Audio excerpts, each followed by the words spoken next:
How cool was that opening screen? Welcome, guys, to the Pinnacle 3. It's nice to be back for a third time around. And today we have a lots of great games for you guys. Group A is going to play. It's going to be featuring Dog, Ekop, Faramir, and Forsen. And before we get to the games, joining me today is, of course, the one and only Liquid Monk. And there are two Trumps on the screen. Mark two Amazes. Two right? Amazes. Oh, man. Two Masans. Masan is actually playing this tournament, too. So how are you doing, though? Yeah, I'm doing great. I'm really excited to be watching this tournament, to be casting this tournament, because it's got so many great players. In fact, it has 4 German players. Half this tournament is going to be filled with Germans, right? We're going to have Ekop, Faramir, Sixo, and Gara. Like, the Germans are taking over. Well, yeah, to be honest, we only invited 2 Germans, but then 2 other Germans are qualified through the 16-man bracket, so that was pretty cool. And yeah, a lot of teams are represented today. First of all, if we look at brackets for today, we see that Dog is going to be playing for Complexity, of course. More on those later. I think we have some player profiles set up. But yeah, Dog is going to... Let's just leave that first. Dog and Echo is going to be playing first, and then afterwards, it's going to be Faramir versus Forsen. Today, we're going to be finishing the whole Group A, so we're going to see 5 total matches. This is a double elimination, guys, in Pinnacle 3, and it also carries off to the playoffs. For example, if you finish Group A in the winner's bracket, you also play in the winner's bracket in the playoffs. So it's very important to not drop a match ever. And of course, tomorrow will be Group B, which will feature the rest of the players. I think Masan, Sixo, and oh man, this is hard. Masan, Sixo, Gara, and who am I missing, Monk? Masan, Sixo, Gara. It's on the screen. And Kalento. How could we forget Kalento? How did we forget about Kalento? Yeah, that's terrible. But yeah, Group B is gonna start tomorrow as well. So yeah, let's pop right into it. A few admin things, I guess. Players are playing for $5,000. First place does get 2,500. Second place is 1,500. Third is 750, and fourth is 250. And of course, this tournament is sponsored by G2A.com and Twitch. Thank you very much for that. We also have a GTA.com giveaway later today, actually after this series. So you guys want to stick around, of course. And finally, this Pinnacle 3 does use the coup system. If you're unfamiliar with it, it's basically very simple. It's like Last Hero Standing, and you also have a ban, but the ban can be used during the mulligan. So you actually can see the matchup, and if you want to use the ban, then their deck is eliminated, so on and so forth, best of 5. So yeah, I think that's really it. Did I miss anything, Monk? Yeah, it looks really good. I'm pretty sure we're going to have a video later about the coup system, explaining to everyone what exactly that is. It's a really nice system. It's kind of a change of pace of what we normally see, Last Hero Standing, sometimes Conquest even. But yeah, just really great system. And I think we're going to have some really good games because of the system in general. Awesome. We'll skip the video for now because I'm pretty sure everybody in the chat right now knows the whole system, right? So we'll just play after this series. So let's jump ahead to Dog and Ekop. First of all, that is Ekop. His signature eyeballs, of course. He's playing for Cloud9, and he's won a couple of first tournaments there. I love the recent victims list there. Yeah, it's a really cute addition that we don't normally see. But Ekop is actually moving. I thought that was like a snow screen. Oh, man. Yeah, I thought that was a picture that he had submitted at first. Okay, we were going to move on to Dog. He's going to have some really interesting recent victims. He's got Nyria, Kalento, and Savit. So Team Liquid a little falling down there to this Dog player. Right, and of course, Dog hasn't got a first place yet. So yeah, we'll have to see. He's not moving. I think he's moving, right? It's not a still screen. All right, okay. Well, there you go. All right, so there you go. These are the 4 classes that their players are bringing. Dog is bringing Druid, Hunter, Mage, and a Rogue. And over at Ekop, it's basically the same except for the Paladin and Warlock changes. Yeah, Warlock is a class that we've seen pretty recently in the form of Silent Storm's Demon deck. But Ekop, normally he brings kind of a different Demon deck, the Dark Wanyx Demon deck. And it's a deck that I'm really excited to see. It's a little different from the Silent Storm Demon deck, but kind of the same. It uses Mistress of Pain, and also uses Demon Heart. So not a card we see often, but a card that is really exciting when it gets played. Oh yeah, didn't we see Ekop play that in a recent tournament? Yeah, in a lot of recent tournaments he's played it. But the most recent one was probably the King of the I Heart You King of the Hill tournament, where he won at least 2 games with it, especially against Freeze Mage. If if Ekop decides to eventually play the Demon Lock against Freeze Mage, I think it'll be like close to a very easy win. Just because if you get Mistress's Pain plus Demon Heart, you're just going to be doing 6 damage and healing 6 damage every single turn. But yeah, this game, we start off with Rogue versus Freeze Mage. And isn't this matchup really, really bad for the Rogue? Yeah, typically, when Miracle Rogue was really popular back in the day, Freeze Mage was actually typically a counter for the Rogue. And I believe it was, I think RDU was one of the first players actually to bring a Freeze Mage to a tournament just to specifically counter Miracle Rogue. Yeah. I remember, the one matchup I remember for this one was the RDU versus Forsen, where yeah, of course. Killed his own mad scientist to bring the ice block to win the game. That was really exciting. But yeah, Ekop's just gonna clean out these pesky loot hoarders and probably drop a 3-drop here. Farseer, would you want to save a Farseer? Probably not, right? Because if your opponent uses Alexstrasza, you're probably dead. Yeah, exactly. You probably just want to get a lot of pressure on the board, so you either want to choose the Earthen Ring Farseer or the SI agent. And between the two, I think the SI agent is going to have a bit more utility in the future, killing off like more mad scientists or even helping to clear doomsayers. Yeah. Well, Ekop does have to, basically he's on the timer because, Dog already has the Alexstrasza in hand. Mad Scientist is probably going to pop, some of the secrets. Oh, the ice block is not too good of a draw, right? I mean, if you draw secrets too fast, Mad Scientist is kind of like redundant. Yeah, you want as few secrets as possible in your hand. And we've seen like in recent tournaments, in the ESL tournament over the weekend, actually, some players drew 2 mad scientists and they drew like, when they're playing Mech Mage, they drew both their mirror entities and then you're just like kind of screwed there. Yeah. I actually like those situations more where you have to decide whether to play mad scientists or secrets, because right now mad scientist is just like a must play, right? Yeah. Over Ekop's side, the Violet Teacher got frozen. I guess you want to set up for like, an AoE turn and whatnot. So Ekop might not be wanting to play any more minions. Is that what he's thinking? Yeah, if you use spells, you put more minions on the board anyway. So I guess his thought process is that if he commits more to the board, it's more vulnerable to something like a board sweep like Cone of Cold or Blizzard later on in later turns. I guess the one way Dog can lose this if Ekop just, puts out damage from like in the middle of nowhere and just pops the ice block really, really fast. Because we do know that that's the ice block because it didn't trigger an attack. Yeah, if rogues these days are very known for burst, most run 2 Tinker's Sharpsword Oils. So if he can get that off, it's fairly easy to pop the ice block. But right now, as we see it, the rogue board isn't too fast. There's only 2 significant minions on it and only 7 damage coming to the mage's face in the next turn. And he'll even heal or he'll get armor for 8 damage. So in effect, it's going to be like a neutral effect in terms of his HP next turn. Right. Well, that ping went to the Farseer as well. So if that's not saying that I have Blizzard extended, I don't know what is. Would it make sense to heal the Violet Teacher here just to maintain some board pressure? Yeah, a lot of players, they well, not a new players, when they're facing Freeze Mage, are like, oh, I have to heal past the Freeze Mage's damage. But usually you can't do that. You can't heal more than the Freeze Mage can deal damage. So you have to just keep putting pressure on the board. Get your board more stable. Healing, I think, would be healing his Violet Teacher would be a pretty good play. All right, see if Ekop decides to do that. I guess he can also play his second Violet Teacher. It's also a move, but preserving this one on the board seems really, really strong. It's gonna think really hard. Come on, I mean, why would your opponent ping the Farseer for no reason, right? Well, he could be thinking, is my opponent bluffing me? Does he actually have... Well, he plays nothing, so... Wow, this is going to be a bit punishing. Now, Dog, after he sees these Ekop has played nothing, he might decide to actually reserve the Blizzard, but no, he just goes for it. Right.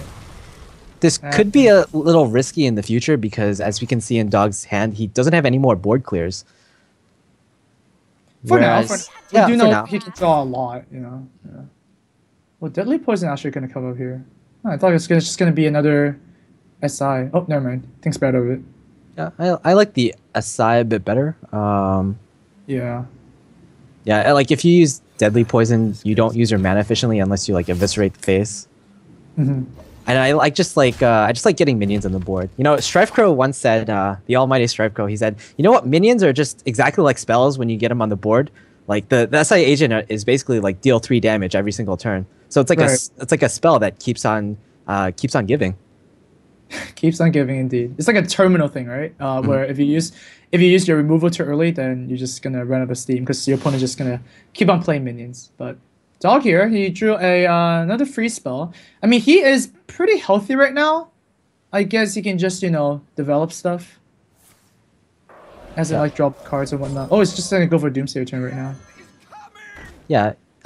Even though this might not look like a very threatening board, what this Doomsayer says is, if you don't clear this, then you're not going to be able to play any minions this turn.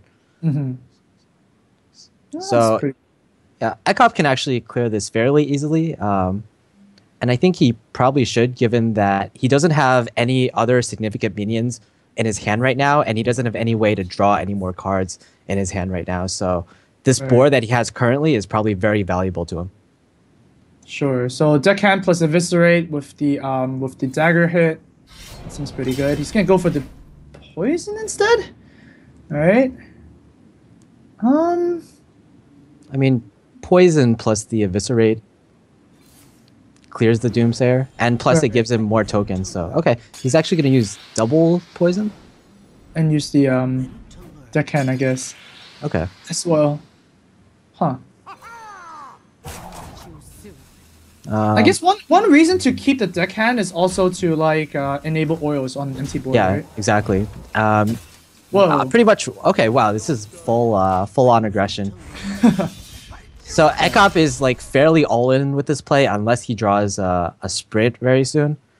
Right, and I think this might pay off because as we can see from Dog's hand, he has no more freezes. So he's gonna Arcane Intellect, hope to draw like a Frost Nova. There we go. There you go. Oh, that's good.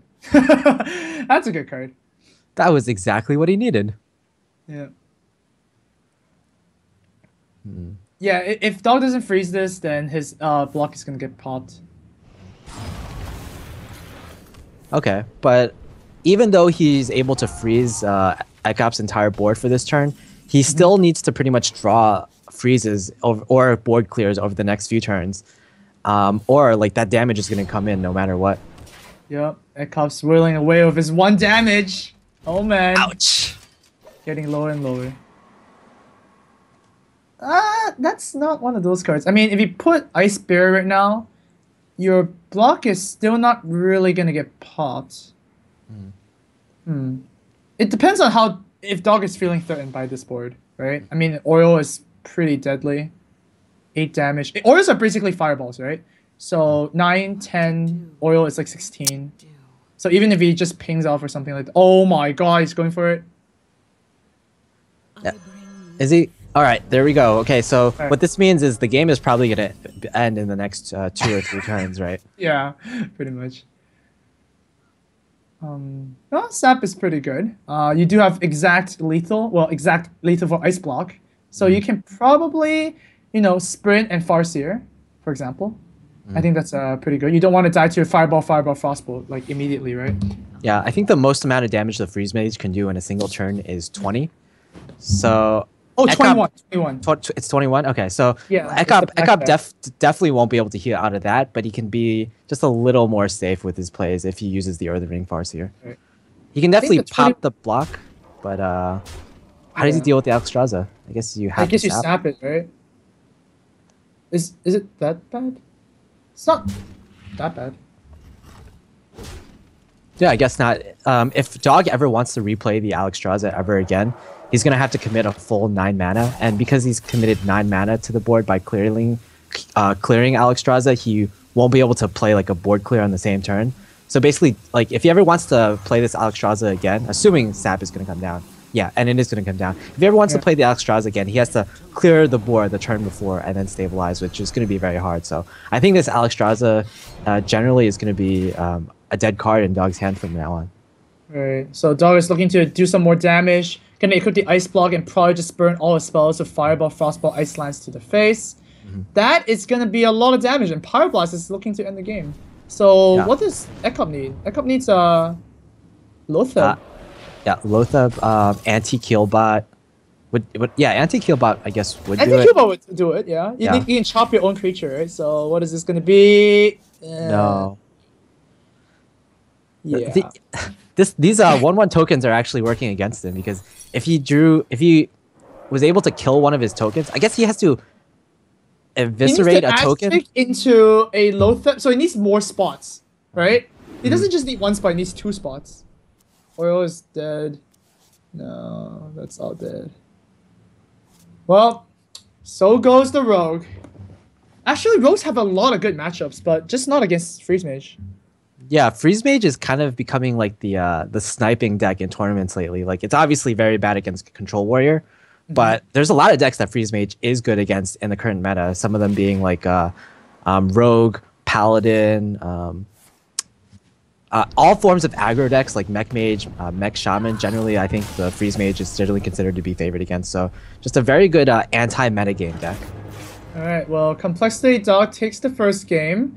And yeah, we're looking at to see the second match where Ekop is gonna, he has to pick another class into the mage. So what would you pick into the Freeze Mage here?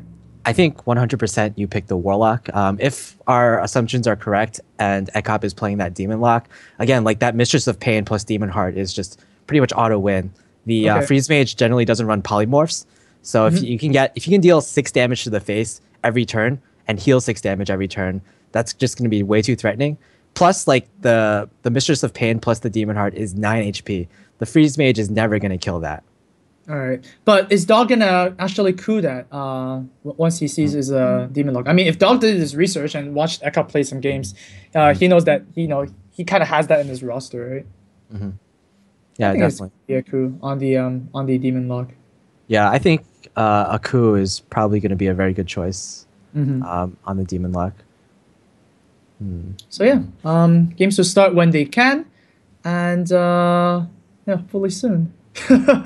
What if we're completely wrong and like Ekop brings Fatigue Mage against Freeze Mage? Nah, I think he's a big fan of the Demon Lock. Like he's been playing that so much lately. Oh yeah, and of course, just with all these cards, they're all the standard Demon Lock cards. They might look like Handlock cards, but that They mind look like control Hammer tech, cards. yeah, that mind control tech is like a Demon Lock, like the Dark Wanix Demon Lock standard. Okay. So both players are gonna run out the timer. Is Dog Ekop's gonna gonna play coup? this smash. So like once you accept the mulligan, you cannot coup, right? Oh, Dog is gonna play this. Oh wow. Interesting. He likes his starting hand, I guess. He didn't even Yeah. replace any single card. Yeah, that starting hand is like pretty sick. Like sometimes like in the coup system, what's really strategic about it is that even if it's a bad matchup, if you have a starting hand, you're like, oh, this is like somewhat normalizing the matchup to like more closer to 50-50. So yeah, I can play this. Sure, why not? Yeah. Well, like druids, right? If they find Wild Growth against a shaman, it's like, okay, I'll play this. Okay. Turn 3 for Dog. He's just gonna Arcane Intellect up. And against a warlock, generally speaking, you can do a lot of residual damage and you don't even need to rely on Alex Strezza to finish the game, right? So yeah, I think that's what Dog's going for. But once again, this Mistress of Pain is gonna maybe present some problems. Yeah, I already see that Demon Heart is in Ekop's hand right now. So Oh, turn 3 Mistress of Pain, turn 4 Demon Heart. It just almost completely locks out the game unless Dog can get a Doomsayer combo off. Well, can Dog just Frostbolt and ping this off? Like, If, that's one of the more threatening creatures, right? yeah, if he feels really that threatened, I think it would be a good play. But you no, don't feel threatened at all. Like, it's a 1/4. What's gonna happen? yeah, exactly. Like, oh, this plays exactly into my Acolyte of Pain. This is perfect, Yeah. right? Yeah. But now, does Ekop actually do that right now? Can he just tap and play Dark Bomb instead, and then heal to full next turn with Demon Heart? Okay, I guess he's gonna do that. That gives Dog one more turn to kill use this. his Frostbolt. Yeah, we're gonna see if he does it, because if he doesn't, he's gonna be in a world of hurt. Yeah, that is gonna be pretty painful, actually. Oh, Mistress of Pain is actually insane. Oh, we do see a Doomsayer is gonna come down here right away. But But- still, but no freezes. So yeah, Demon Heart, that's the instant play. Ekop doesn't even take any time to think about it. The 6-9 Kurrygasm. Is no expression from Dog. Wow. No, he raised his eyebrows and went like, oh. Oh. Well, that happened. This probably means Dog has already lost this game, to be honest. But we're going to see it played out. What can Dog do against this? He lost his Doomsayer already. There's no silences in Freeze Mage, so yeah. Yeah. It's not only it's not only the healing, but like the 6-9 body is just insane for a Freeze Mage to deal with normally. And like just even disregarding all the healing, like I think this Mistress is just gonna do 6 damage over the every turn for the course of like 5 or 6 turns until Freeze Mage just dies from the 6 damage.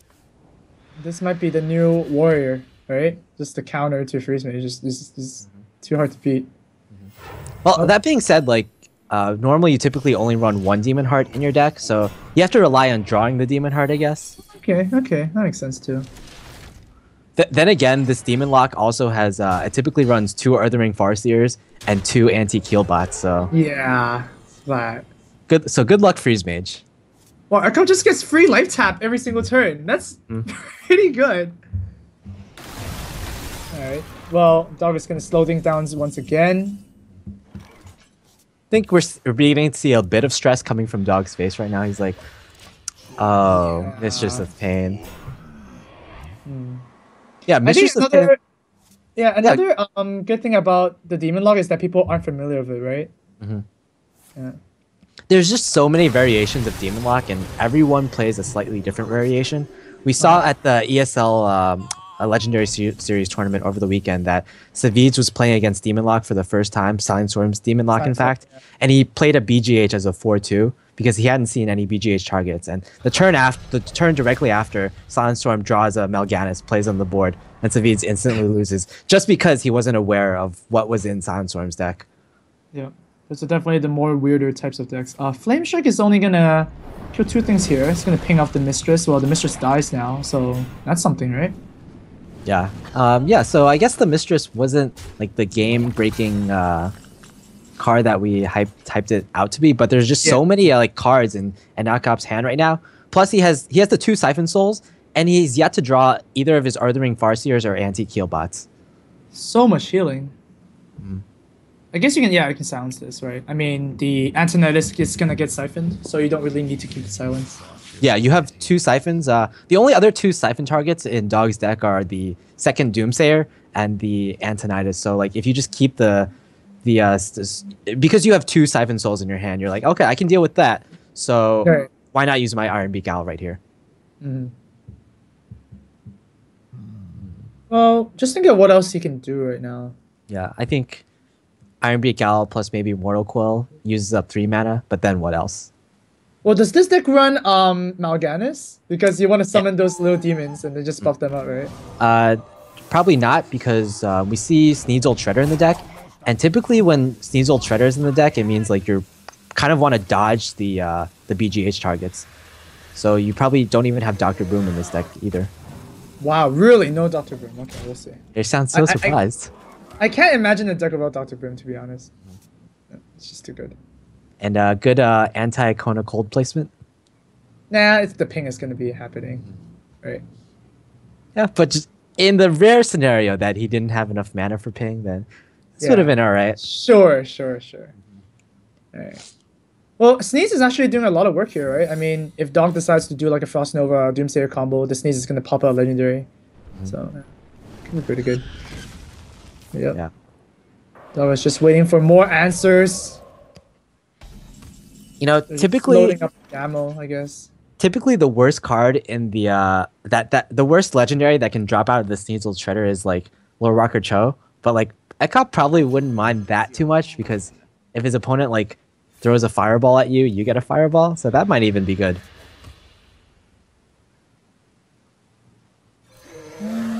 Yeah, I guess any legendary is fine to be. I think the only one that screws you up is what's that rogue one? The Galawix, because you're giving your opponent like more mana to do stuff. So like that's the only one that backfires. Everything else is like okay. Like Nat Yeah. Pable, it's fine. It's not like backbreaking or whatever. Yeah, that's a good point. Gallowix can really like you can just use like 14 mana in a single turn. Something like From that. yeah. Yeah. Have you seen the video where like Savit's got like 16? Yeah. He popped the Gallowix, right? Yeah, And yeah. then he actually had lethal. He thought he lost already. So yeah, that was a good one. But yeah, Dog is actually. Oh my god, he's in a world of hurt right now. Like, what do you do? Last Frost Nova. If you use it, you're gonna have to like rely on burn. Do you go for the kill right now? I mean, you are holding a lot of damage. 15, 25, 31. That's a lot of damage. 31. You can kind of go in between of the two plays. You can Frost Nova and maybe throw out a Fireball as well, and maybe even throw out a Frostbolt. Oh man, like Fireball, Frostbolt. I think Power Blasting the face is really good. Oh yeah, I like that. Yeah. I like that as well because you can just use 10 mana here, and then you free up mana for the next few turns in order to play a different kind of combination of cards. Like you could want to play like 2 Frostbolts next turn, or a Fireball, or 2 Fireballs, or like you can pair like a Frost Nova with any of those cards. So just more flexibility in coming future turns. Oh, healing's gonna come. Medic has arrived. The Mistress of Pain is gonna even heal 1 more health. And yeah, looking pretty good for Ekop still. Yep, just more damage to the face. Wow, Oh. even using the Siphon just wants to gain that health. Nope, that's the Magic 21, but Dog does not have the super crazy combo. Oh, fortunately for Dog, he actually draws into one of his cards that can draw him more cards. So now he has more options at least. Ooh, that's not bad for him. But, well, Ekop kind of has the answer. So, it's kind of sad. But still. He thinks it's pretty good.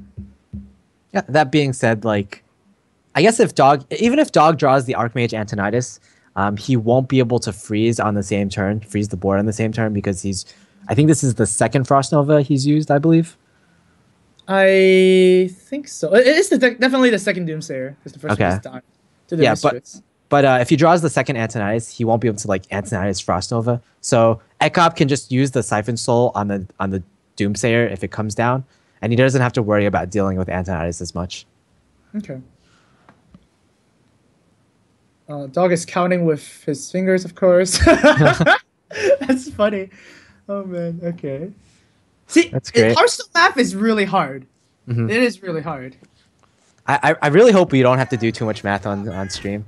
That's like my weakness. That's every caster's weakness, actually. I'm really good at counting, by the way. Just. Oh, okay. Because you're a math degree, obviously. Yeah. No, it's totally different. Having a math degree has nothing to do with Hearthstone math. You can still be. Exactly. Wow, tapping into another Farsi here. So much healing. He hasn't even gotten through the heal bots yet, so Yeah. you might even see more of those. This is like just such a good anti-freeze mage deck. Ekop's looking to pop the block next turn again. Dog is just drawing cards to draw more cards. So this is quite difficult. I can see Dog winning with the super combo. The Thalnos, Fireball, Frostbolt, Ice Lance. That's the 21 damage combo.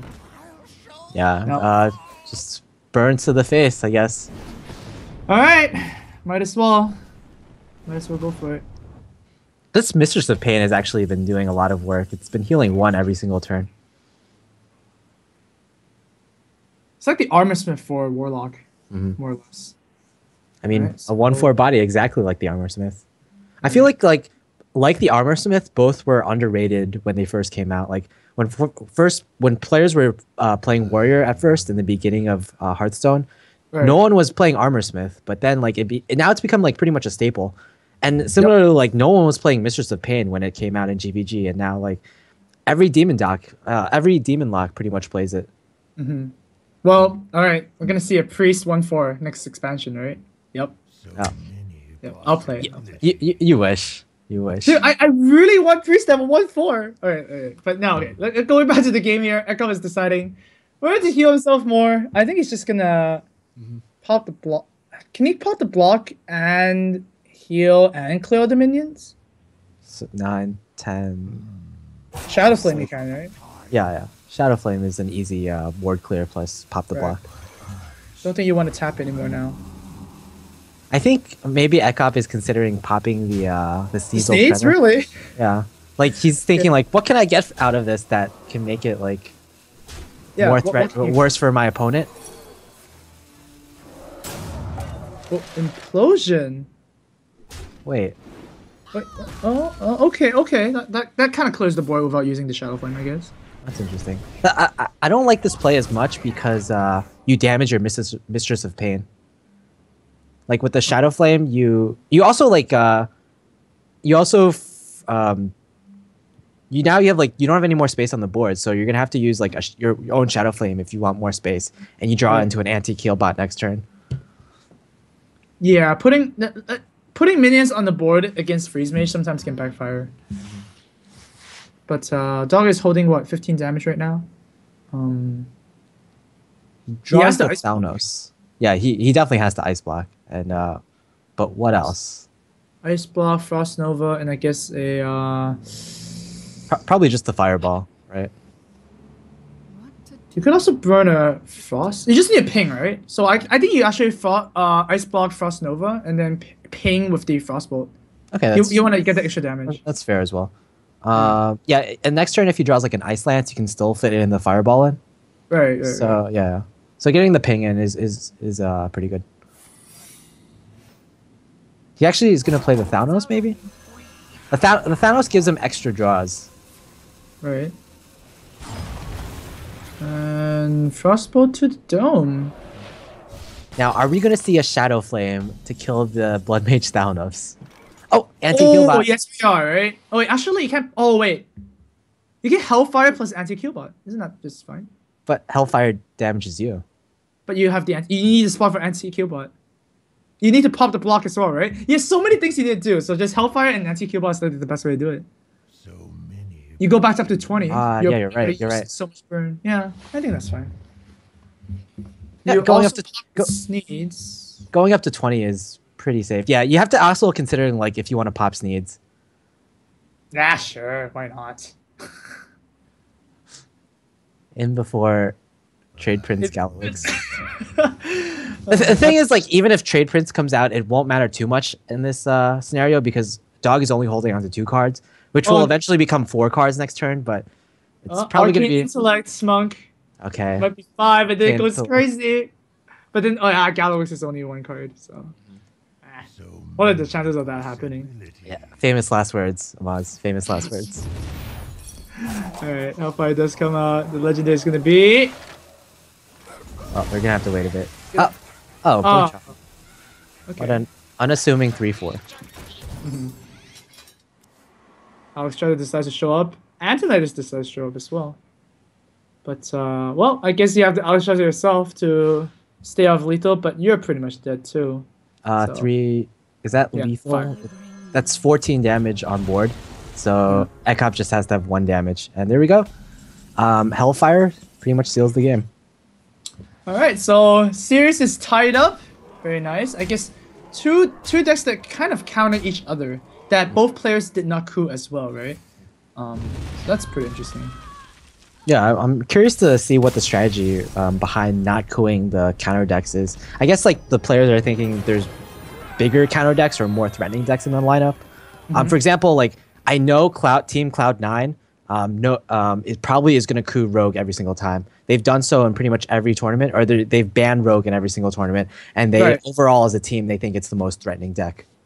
Interesting. Even more threatening than Druid, I guess, huh?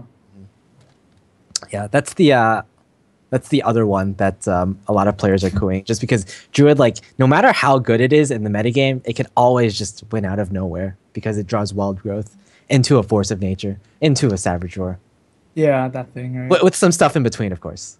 But I think the main weakness of Druid is themselves too, right? Because if they don't draw the cards they need, they just die. So I guess it's sometimes like a wasted ban. You kind of like playing with luck, playing with their draws there. And I hate it when your fate, depends on your opponent's cards. I never like that. Yeah, you just feel so helpless as a Hearthstone player. That's probably one of the reasons that Druid gets banned just so often in tournaments. Right. All right. Well, Dog is thinking of what to beat this demon deck with. I think all these choices are fair, but I think I actually think because there's so many minions, it's like I think it's gonna be. Oh, never mind. It's gonna be a rogue. Oh my god, I was wrong. I guess. I like the rogue pick because it just has a lot of burst damage and it can control everything in the Demon Locks deck very well. Again, referencing the ESL series that just happened over the weekend, the Right. Savids picked Druid into Silent Storm's Demon Lock deck every single time, and he just lost 0-3. Whereas the casters, they were like, why didn't he pick Rogue? Like even some of the other players, Really? yeah, even some of the other players who went along to cast that series were like, yeah, Rogue is probably a better pick. Oh, okay. Well, Pekop is deciding where to coup this one, and he does indeed decides to ban out the rogue. So Dog has to choose another deck now. So yeah, Pekop does realize that what you said, and yeah, Dog. Well, Dog is actually pretty good at rogue, right? Yeah, Dog is like one of the players that's well. He first of all, he's known for Ramp Druid. That's his like his one deck, and then I guess Rogue, and then Handlock, and then Freeze Mage. That's a pretty good repertoire. Yeah, he's known for a lot of decks that like require like they're not like the standard decks. I guess Druid is like the most standard of standard decks, but like Miracle Rogue, Freeze Mage, and Handlock, they're kind of like decks that where you have to like think around all your plays a lot. It just a lot of a different way of thinking than every other deck in the game. Yeah, that's true. And now Dog has to choose between Druid and Hunter. Well, of course, Dog still has his own coup, which you know he can use on Ekop's Demon deck if he thinks the matchups are not good enough. I don't know. I feel like Druid could have. Druid is okay here, although since Ekop is playing all those zombie childs and small creatures, it's just basically guaranteeing himself like a good start. And Druids can't really come back from a lost board, right? So.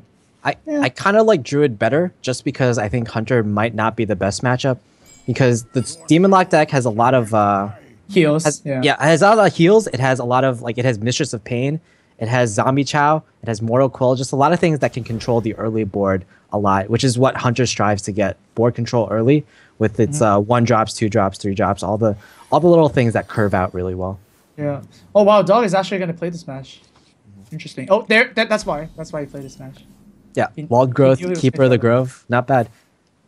Oh wow, a Spider Tech as well. So Dog is playing on more of the mech deck. It's cool. Yeah. I'm expecting to see Mech Warper and stuff like that too. Yeah, I guess it's a bit unpredictable as well. Dog's like the Druid guy. He's probably the player, along with Tice and Strife Crow, the player in the game who's most known for these kind of Druid decks. But Mech Druid isn't one that he's particularly known for. I've seen him playing it a bit on stream, but yeah, I think he's most known for like Ancient of War decks or just decks with 1 combo. Standard Druid decks, basically. Sure. Alright, Silence is gonna go off here, and of course you go to the face. Your opponent's gonna trade it into it anyways, the Spider Tank. It's funny how versatile the Demon Lock is, right? I mean, if this was the first game, then Dog might have thought this was just a handlock, right? Yeah, but I am curious, like how much research Dog did into Ekop before coming into this tournament. Well, now he knows, so if he didn't do any research, then he has to really think on the spot, right? But this is like one of the things that about Hearthstone is that if you do the research, you can know pretty much like 29 to 30 cards in your opponent's entire deck, which is like just such a huge advantage. Yep. It's also a huge advantage to bring someone nobody's seen, right? Like with the Dark Onyx thing that just happened. It's pretty insane. All right, what 4-drop's gonna come out? Hopefully it's good. And nope, it's not that great. We can see Dogs like shaking his head, like the shaking face. Not what I wanted. Yeah, kind of underwhelming. Better than Summoning Portal. Yeah, Ekop's considering playing BGH, but I think that's probably like we can see that it's probably a mistake because Dr. Boom is in Dog's hands. Probably, Yeah. it's an understatement. It will be terrible. But the thing is, like, mech Druid decks typically like they're the more aggro decks, so they're probably gonna run Dr. Boom. So throwing BGH out as like a jungle panther probably not the best decision. Yeah. But then again, Ekop doesn't really have much much to go for. Like I guess he can try to tap into a 2-drop.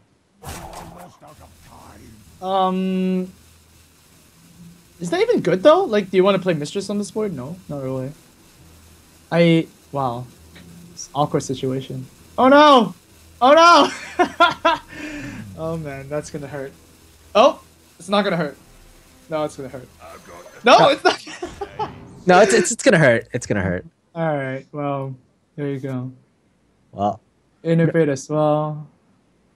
Sorry. Oh, I wonder what the play is here. Oh, Ekop's just gonna raise his hand, do the shrug. Yep. Yeah, MC Wow. could actually help out here, but no. Wow. So what we learned from that attack is that Dog has no Murlocs in his deck, unfortunately. Really? Really? You don't say. Oh, man. Although actually I think that might have been a mistake to trade in the Keeper, to trade in the old Murkai instead of the Keeper, because I guess it plays around my control tech a bit more, because if he my control techs the old Murkai, it gets charged. But then again, like, okay. Piloted Cheddar could drop a Murloc. Right. Okay. We're getting very that's a bit too deep Murlocs in this matchup, but yeah. Well, that's a big board for Dog, and not a good Hellfire for Ekop as well. So and of course we can see the Savage Roar plus Innervate plus Swipe. Plus So, yeah. even Rewinder. Yeah, Rewinder for the Keeper of the Grove. Yeah, why not? Actually, is this lethal? He can just rewind the Keeper of the Grove, silence this Belcher, and maybe go in, right? Oh man, this math is so hard. So 5. So that's 12 damage And- from the Savage Roar, and then Wait, Savage Roar does 10 damage, right? no, it So does. 10 plus It does. 18. No, Savage Roar does 12 damage. Well, no. You have to rewind something, right? So you can't. Wait, do you just Savage Roar? Oh yeah. Well, you can. You can just do it anyways? You don't even need to silence? Wait, This can you is- even do Silence Keeper and then Savage Roar swipe? I don't think you can. That's too much. It's too much mana. 5.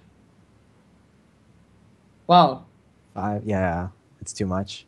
Okay, so I guess you just swipe the Belcher and then use the Boombot, the one that has an effect. Hopefully hit for 4 or something, and then go Savage Roar. Is that lethal? I guess it depends on the boom mob hit. If the Boombots hit the face for... Time waits for no one. I'm trying to do math, it's funny. Yeah, if the Boombot hits the face for 4, then that's lethal. Oh, Innervate. Oh, he's not gonna go for it yet. Okay. Oh, okay. Well, that also makes sense, because Ekop couldn't deal with the board last turn, right? Not like he can deal with it this turn either. Okay, hit with the Keeper, rewind the Keeper. Yep, sure. Okay. That's perfectly fine. That just allows him to get past one more taunt. Yeah. Maybe in tournament series it's like that, right? When you go like, I don't know how to do math, I'm just gonna go with the regular play instead. I really hope he didn't miss lethal, and he probably didn't, to be honest. Yeah. Alright, so what do you do here? You're screwed. I think Ekop, from that play that Dog just made, he's like, okay, I guess my opponent doesn't have Savage Roar. Maybe I'll survive next turn. Oh jeez. Well, Doomsayer, right? Yeah, Doomsayers, there's always a possibility, like 1 in like 50 something. Boom! Oh. No, just normal stuff. Aw. I guess that's it? I mean, Ekop knows he has a Keeper in his hand. That's hilarious. Yeah, so he might be thinking, okay, if he just has a Keeper anyway, I might as well like anti-Killbot. Alright. Yeah, Yeah, but yeah, that's... I can't do math, but I'm pretty sure that's still lethal. Yeah, that's good. That's good. Probably way Well- over lethal. Ekop's 4-2 BGH might have just cost him this game. He's gonna drop another series, and yeah, Dog just needs one more game, and he's gonna take it. Yeah, and ever closer to that first tournament win for Dog, whereas Ekop, he's had a lot of tournament wins lately, so, or not lately, but just in general over his very long and fruitful Hearthstone career, so maybe just balancing it out, Dog getting a few more accomplishments. Yeah, man, the temptation of playing BGH as just like a 4-2, right? That's just bad. But hey, Dog has a Druid versus Mage and a Paladin. I think both put out pretty well against a druid. So I think Dog is just gonna use the coup for an extra mulligan. That's pretty good. Or he can also like Hunter's also good against. Well, Hunter's not really good against Paladin, so I could see that Dog just wants to wipe out the Paladin, and just play against Mage with Hunter as well. Yeah, I think it also depends a lot on what kind of mage this is, but knowing Ekop, I think it's like 90% going to be mech mage. Mm-hmm. Sure. I have seen him play freeze mage a bit on stream lately, but I think like the default mage these days is of course mech mage, so Sure. that's what you got to assume as Dog. Yep. Mech mage, mech mage. It's fun because right now in the meta, there's a lot of Kazan mystics, right? Just to target both mages and hunters. So we might see players bring that, but yeah, it's gonna be.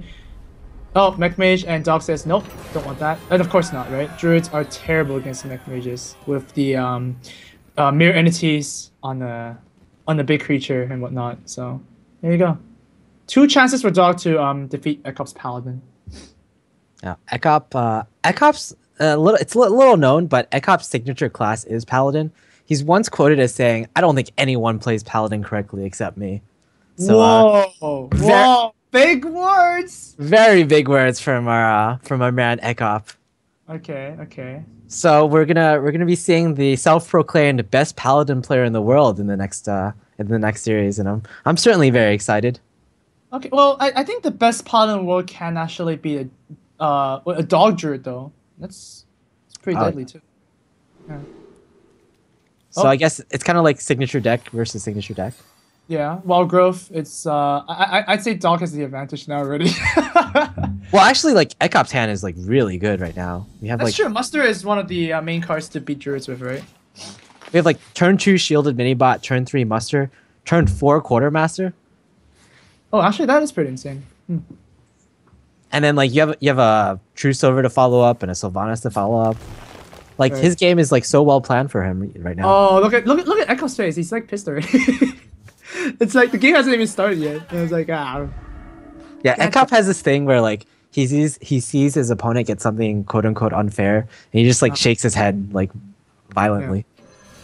Yeah. It's the turn your head to the 9 o'clock direction, and then roll your eyes, and then shrug your shoulders, right? Okay. You've got it down. Exactly. All right. Well, Muster seems too good here because the only thing that really wipes you is swipe. Oh, it's still Dog's turn. Oh wow. It's gonna hero power down the Divine Shield. Okay, nice. These are kind of like a Moonfire. Slightly worse Moonfire, but it'll do.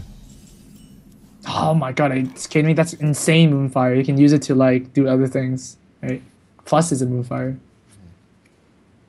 Alright. Do you pop the Shredder? It's such a good trade. I guess like why not? Okay, this might backfire for Ekop, and it's oh, wow, that's a good one. Wow, the whole board is cleared now. Actually, that's for me. That's probably the one that I get the most in my games. The shielded minibot. It's such a good one. It's one of the best. It's like one of the best 2-drops in the game. So sometimes it's even better than Millhouse, right? Because it has the Divine Shield. Yeah, exactly. Okay, so choosing to go with the Mech Warper instead of the Wrath, just to establish more. Well, Ekop can Quartermaster one guy. Still not too bad.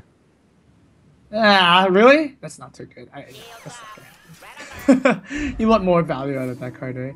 I think a lot of it depends on how many Quartermasters that Ekop plays in his deck.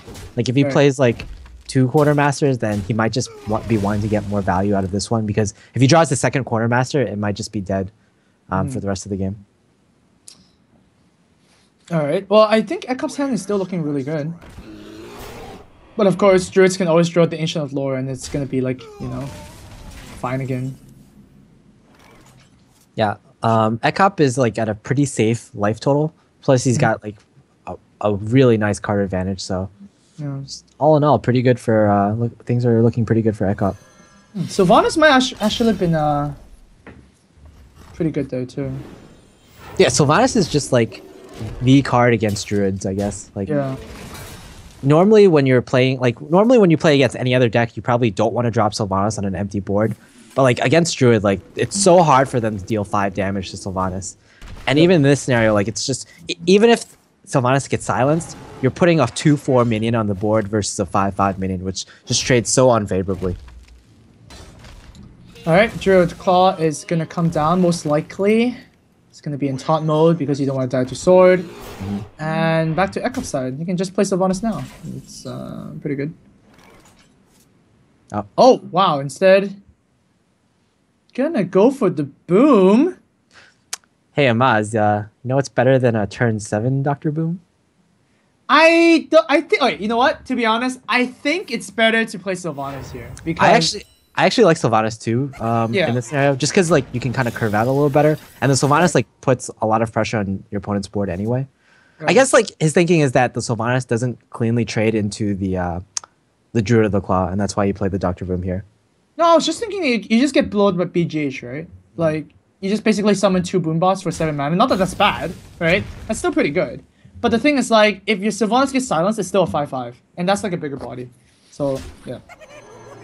But oh man, there you go. Boom on boom action. It's the best. Well, Yeah, Ekop can actually deal with that pretty well. sure. And plus, like, we see both Lay on Hands and Anti-Killbog in his hand right now, so he's not, like... If he somehow is able to stabilize the board in the next few turns, he'll be able to heal back to full health. So this game is... It might not end in the next 2 or 3 turns, but I think it'll be decided in the next 2 or 3 turns. Sure. I mean, Aldo here is insane. It just heals the Dr. Boom for 6 health. Keeps it alive on the board as well. So, yeah, Aldo Shredder. Seems like a very good move. Okay, Two. that's fair. 2 is fair. I think 0 is fair. Okay.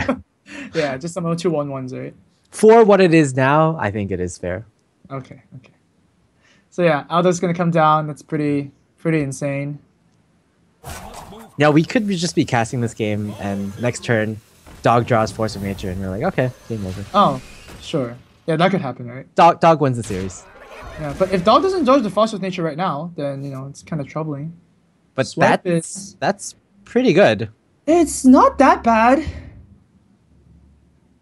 It like Oh, actually, it's pretty sick. I think you do Azure Swipe first, right? So then the Boombot is like... the Boombot can hit a 1 health Dr. Boom. yeah, I think you swipe first, so the Boombot can't hit the Dr. Boom again with the explosion. Oh, wow. Double... Oh, whoop, nope. Just gonna go Wait. for that instead. And... Huh. Well, Wait. now you... Whoa! Okay. Such a face.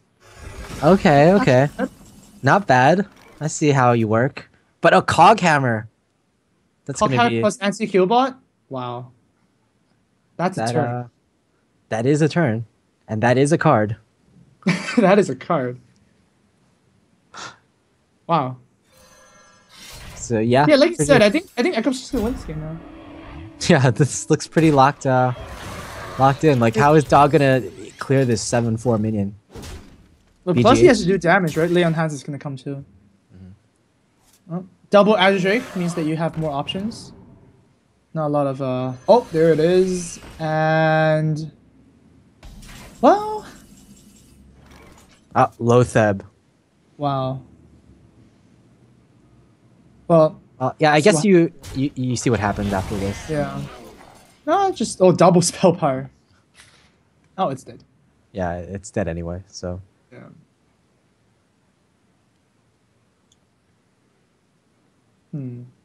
Would Ekop go a little bit greedy here? I don't think you can. Right? yeah, like greedy as in like you play the Sylvanas, or go for No, face. greedy as like the 7/4 chase with the 2/2. Oh. And you keep it alive, yeah. I That's don't pretty greedy. I don't know about that. Okay. I guess like you Go for face here. It's like what's an Azure gonna do? you still get blown out. You kind of get blown out by BGH. Like, it's not a blowout, but you give your opponent a chance to come back in this game. Sure, and it's a druid, right? Some druids do play Black Knight. Yeah, I think like Ekop's main decision here is whether he wants to lay on hands or Lotheb. Mm-hmm.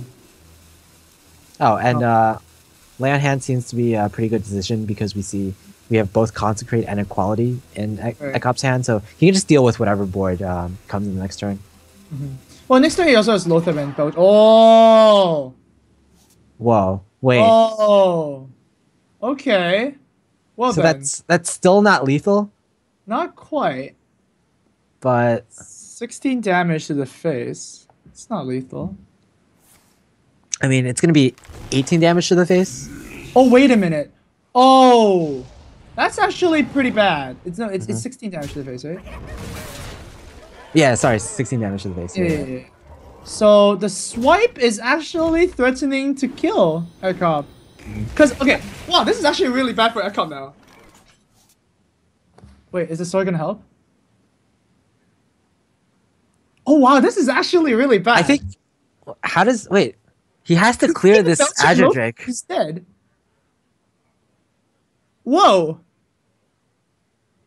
Wait, so you equality consecrate and use choose silver to his face? Wait, what else can you do? The Belcher is a lose. Mhm. Wow, how can this happen?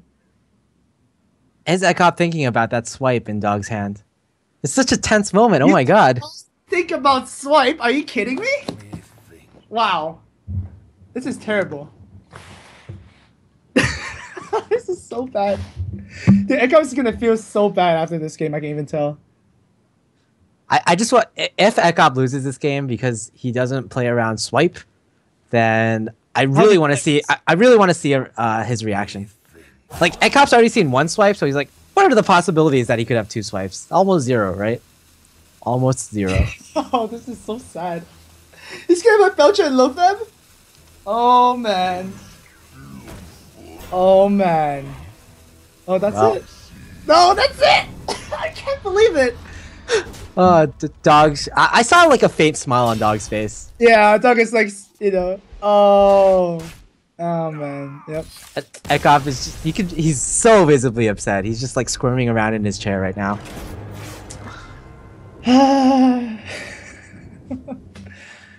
Oh man. That has got to feel bad. Yep. Well, there we have it. Druid.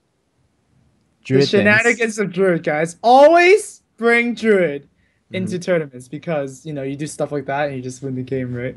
I hope as soon as the brackets are updated, we'll head on to that. So once again, Dog does beat Ekop in the first series 3-1. Ekop is going to move over to the losers bracket and it's going to face the loser between Faramir and Forsen. Of course, the winner goes on to face Dog in the winners bracket and the winner will just advance to the weekend already and actually guarantee themselves third place.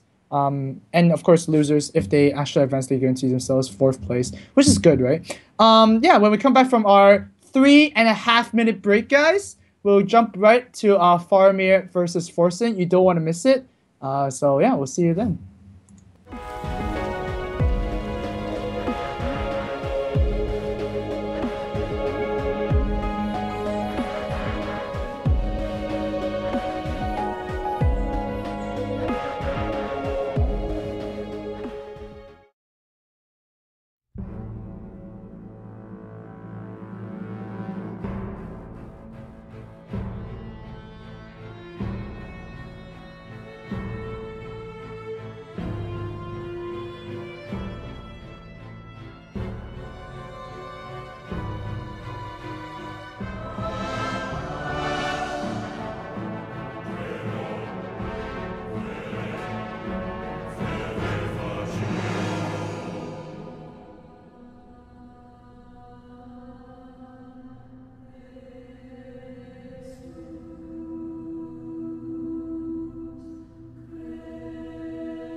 Hey, are you curious? How long does it take to buy a video game? And the answer is less than 20 seconds if you use G2A.com. Watch. Google the game you want. Follow the link. Express checkout. Fast payment. And done. Now, all you have to do is check your email and play. G2A.com. Over 600 products, 24/7 support, and no registration required. Visit now.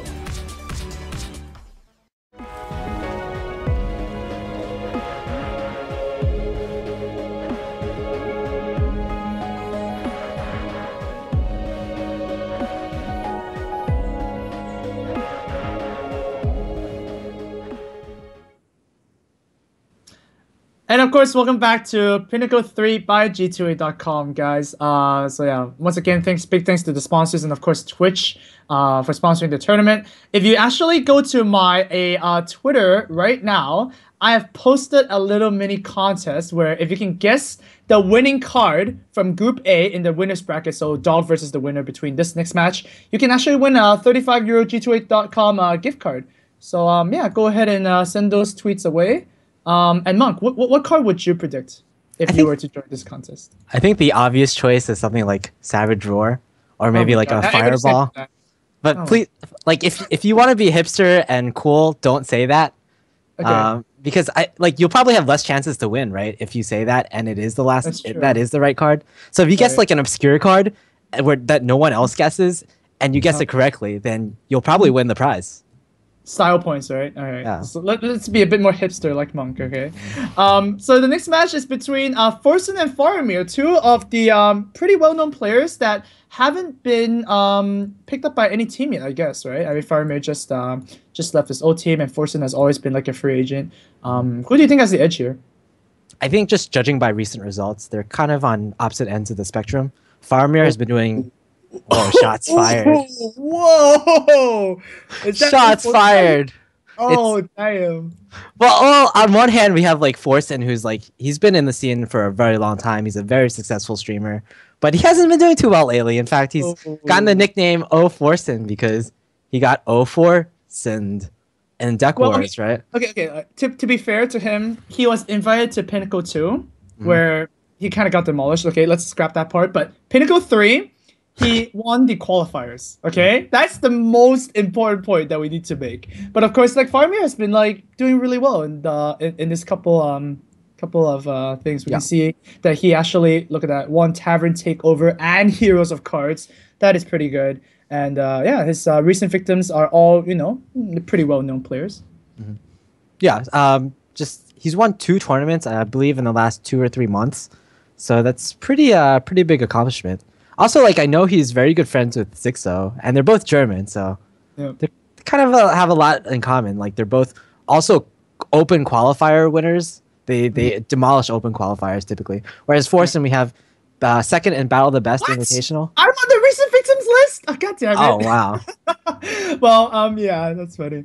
All right, but yeah, Forsen's not doing any poses. We actually told the players to like pose in the camera for a couple of seconds beforehand to like do that starting bio, but Forsen didn't do anything. That's kind of sad. But looking at the lineups here, both players are going to bring Warrior to the table. Very unlike the first series, but of course, Druids are natural picks. We also see another Hunter and Paladin there, and Forsen's going to bring Mage. Wonder what Mage that is, and Faramir's going to bring the Shaman, the ever-elusive class that everybody thinks is just like not that strong, but if he gets perfect draws, then it's really good. Yeah. Warrior, we didn't see any Warrior from the last match, but I think Warrior's been becoming more common recently just because I think people are trying to counter Rogues with Warrior. It's kind of a good matchup, and people are trying to predict Freeze Mages coming into tournaments and counter that as well. But this is going to be a very interesting match to start off with.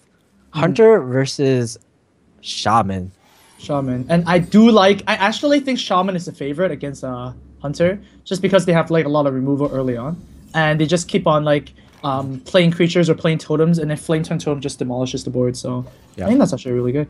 I think there's 2 key concepts in this matchup. One is if you're against like a mid-range hunter, you're going to do a lot better than against a face hunter that just keeps going for face and eventually kills you because you don't have any healing.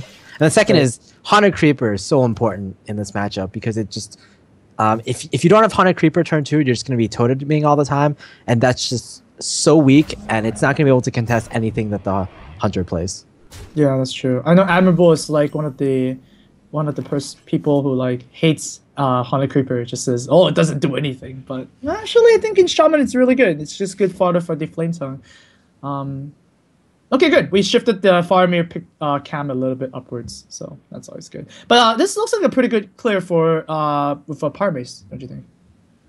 Yeah, seems pretty good to me. Unfortunately, Faramir doesn't have a mech in his hand right now, so he might not be able to take full advantage of the effect. Yeah. But I guess hunters are the only class that doesn't play Harrison or like Ooze or any weapon demolishing. Oh, what is that? It's a pretty big hunter, I'd say. That's a different hunter. I think this list from Forsen with Dr. Boom and Ragnaros, I think this is the list by I believe his name is Nine Man. Do you know who I'm talking about? Nine Man? Yeah. Like the popular hunter player on Europe. Okay. Yeah, he always like gets ranked #1 with Hunter, and this list is one that he's been using. I think it has Dr. Boom Ragnaros as the top curve, and also runs something like one Cold Master. It's just a very unique deck. All right.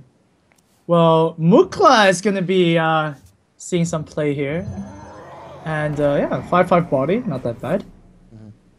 Turn 5/5/5. I think that's fair. Faramir is overloaded right now. 3 mana. I mean, this looks like a pretty juicy hex target, but if the game goes any longer, which it will, right? Oh man, those Dr. Booms and Rags are gonna do some hurt. Yeah, turn 6 hero power pass. Forsen not very happy about that. But doesn't Faramir go like, okay, what's happening, right? Oh, I guess he doesn't care. Just play Dr. Boom. Yeah, who cares? We have Dr. Boom. You know, you don't need to think about anything. Just play it, right? Yeah, like Faramir didn't have any direct ways to deal with his opponent's Dr. Boom and his opponent's Ragnaros, but just because he has this really strong board, he can use his board to deal with it, and that's just probably even better. Okay, well, Forsen is actually not going to play his own Dr. Boom just yet. So he's going to clear the board, like so. Yeah, that's a very strong play. All right. Plus, it allows you to weave a hero power in, so that's just a little bit closer to the shaman's death. Oh, just gonna go off face. Oh no! Wow. Then. Oh wow. I was just saying that. Why would you play the creeper first? You know, why don't you just let the bombs hit you first? But I guess if it's gonna hit the creeper for 1, it's really good. Or is that really bad? Okay, I don't know. Usually, you kind of want the bombs to hit your face because you just want tempo on the board, right? All right. So is this just YOLO Rag turn? Oh wow. Forsen doesn't even think about it. Just do it. Maz, you gonna give it your blessing? Apparently not. That's actually the best, right? Isn't that the best? Yeah, I guess. Yeah, right. Yeah, so there you go. The blessing of... Oh! Wow, okay. Interesting. I didn't think he would do that. What? Fabi's just dead! That is insane! He's just dead. Wow, Ironbeak Owl coming down. Wait, what? No! No! Oh! Forsen, what are you... Oh my god. Oh my god, Forsen just missed lethal. Oh man. No. And now... This is one of those lethal misses that Faramir can see. Like, obviously, he missed lethal. Wait, is he dead? Is he dead to Crackle? Fire Elemental Crackle at Bananas? Oh, jeez. That's gonna be painful. Wait, 12? Wait, so Crackle, if it hits a 5 or 6, is a win, right? Oh my god. Oh, I think you have to punish him, Faramir. Punish him. Punish. Come on. Let's go. No, you get punished. Oh okay? my god. Oh, look at his face. Oh my god. Punish! Yeah! Oh my god.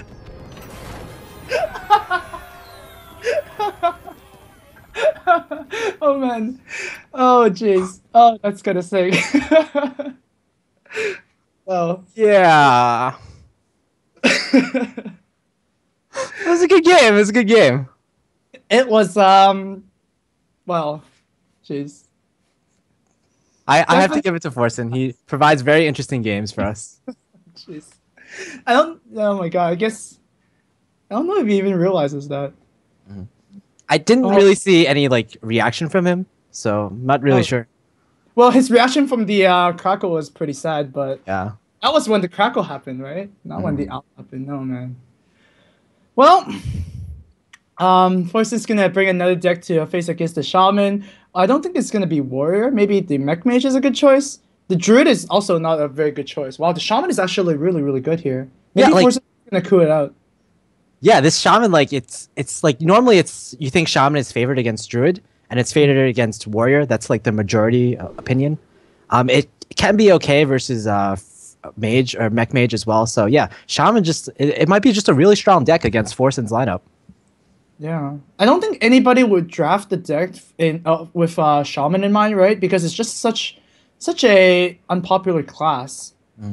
And yeah, I don't know. I feel like players that aren't prepared for Shaman might just get blown up by it. And oh wow, it's Faramir that coups the mage. I don't think he wants to face against any of the freeze mage or like even the mech mage. So just don't want to guess. Just gonna coup it. That's actually a very good smart decision by Faramir. Yeah, I think Forsen's pretty well known for freeze mage as well, and he's played it against like RDU for example. So yeah, Forsen might bring freeze mage, and if it's shaman versus freeze mage, it's not a matchup you want to queue into. Well, Forsen is looking in a very bad spot right now. I mean, Shaman against Warrior and Shaman against Druid. I guess you can coup your opponent's Shaman, but does that feel good at all ever to coup a Shaman? It's like, if people coup my Priest, I'm actually not that unhappy, right? It's like, yeah, sure, why not? I'll just play the other OP decks that I brought. Yeah. So, yeah, The thing definitely is, practical. even if you coup out the shaman, you have paladin and druid, which are both very favorable matchup against warrior. Oh, So jeez. this warrior deck that Forsen's brought might not be the best decision. And you know what else I noticed? Forsen is not bringing a rogue. That's so surprising to me because Forsen's known for Miracle Rogue above all else, and Rogue is at a really good place in the meta right now. Rogue is, but not the Miracle type, right? Not the Gadget Stand anymore, so maybe he just feels like he doesn't want to play the oil thing. I haven't seen Forsen play Rogue for a long time, actually, now that you brought it up. Maybe he's like, I didn't really care too much about Miracle Rogue. I just wanted to play with my auctioneers, and that's it. Yeah. No more Miracle draws or anything, so... Man, it's just looking really tough for Forsen. I mean, seriously, this should have been a 1-0 for Forsen, right? If not for that misplay. So, oh man. Alright, well, forget about that, Forsen. It's actually better he doesn't know. So, like, he plays to his best. Yeah. I just lost the RNG. It's okay. You know, I got this one. Oh, yep. Just gonna kill the Shaman. It's just too strong against this lineup. Well, Faramir, we could see a let's see, Shaman is out.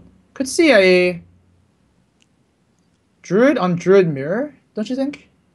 Yeah, either that or I think Paladin could also be a good pick. Paladin versus Druid, I think it's depending on the specific text in the decks. I think it could be like almost a 50-50 matchup, swinging one way or the other. Sure. I mean, usually when Druids are well-growthing, Paladins are mustering, and then they're just Quartermaster and whatnot. So it really depends on the opening hands. Yeah, I could see that. I guess you really want to save the Warrior for the...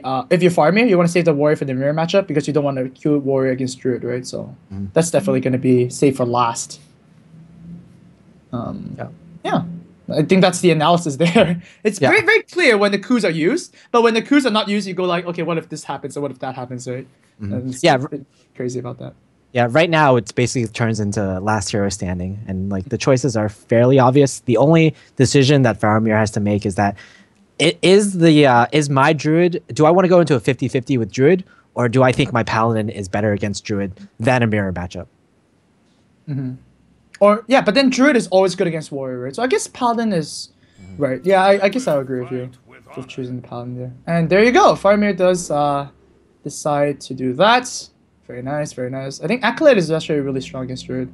So yeah, especially if you can get the Aldor combo, Aldor plus Acolyte of Pain. That just feels really good. Not the hand Forsen is looking for though. So hopefully top deck something nice. Otherwise, he's just gonna hero power for 4 turns straight. Well met. That'll be great. And that would be pretty bad. This is like the most important turn in this matchup. Faramir is like, oh, you don't have wild growth. I'm like instantly like it goes from like, if the druid has wild growth, it goes to like a 60-40 matchup, and if he doesn't, it goes to like a 40-60 matchup. It's pretty swinging. All right, so Forsen, go ahead. Here part again. Does it even have a 5 drop? Oh man, that's pretty rare for a druid. You might be looking to like Wrath this Acolyte of Pain next. Oh, there you yes, go. he has a play. All right, good. Something to do is always good. Faramir is definitely leading on the board though. Has the Aldor combo with the Acolyte. Yeah, he has. He's gonna curve out really well. He even has like a True Silver to fit in somewhere in there. Ooh, Black Knight might see some. Might do some work. It might be able to get Forsen back into the game. Yeah. Ooze. Okay, that's fair. Ooze is fair. Yeah, we have a lot of unfair 2-drops, right?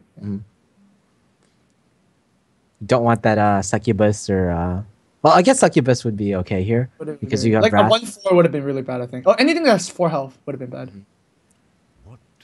Or the Or dreaded like shielded Death mini Rattles. bot. Yeah, or Death Rattles, Skittles, you know, something like that. Jeez.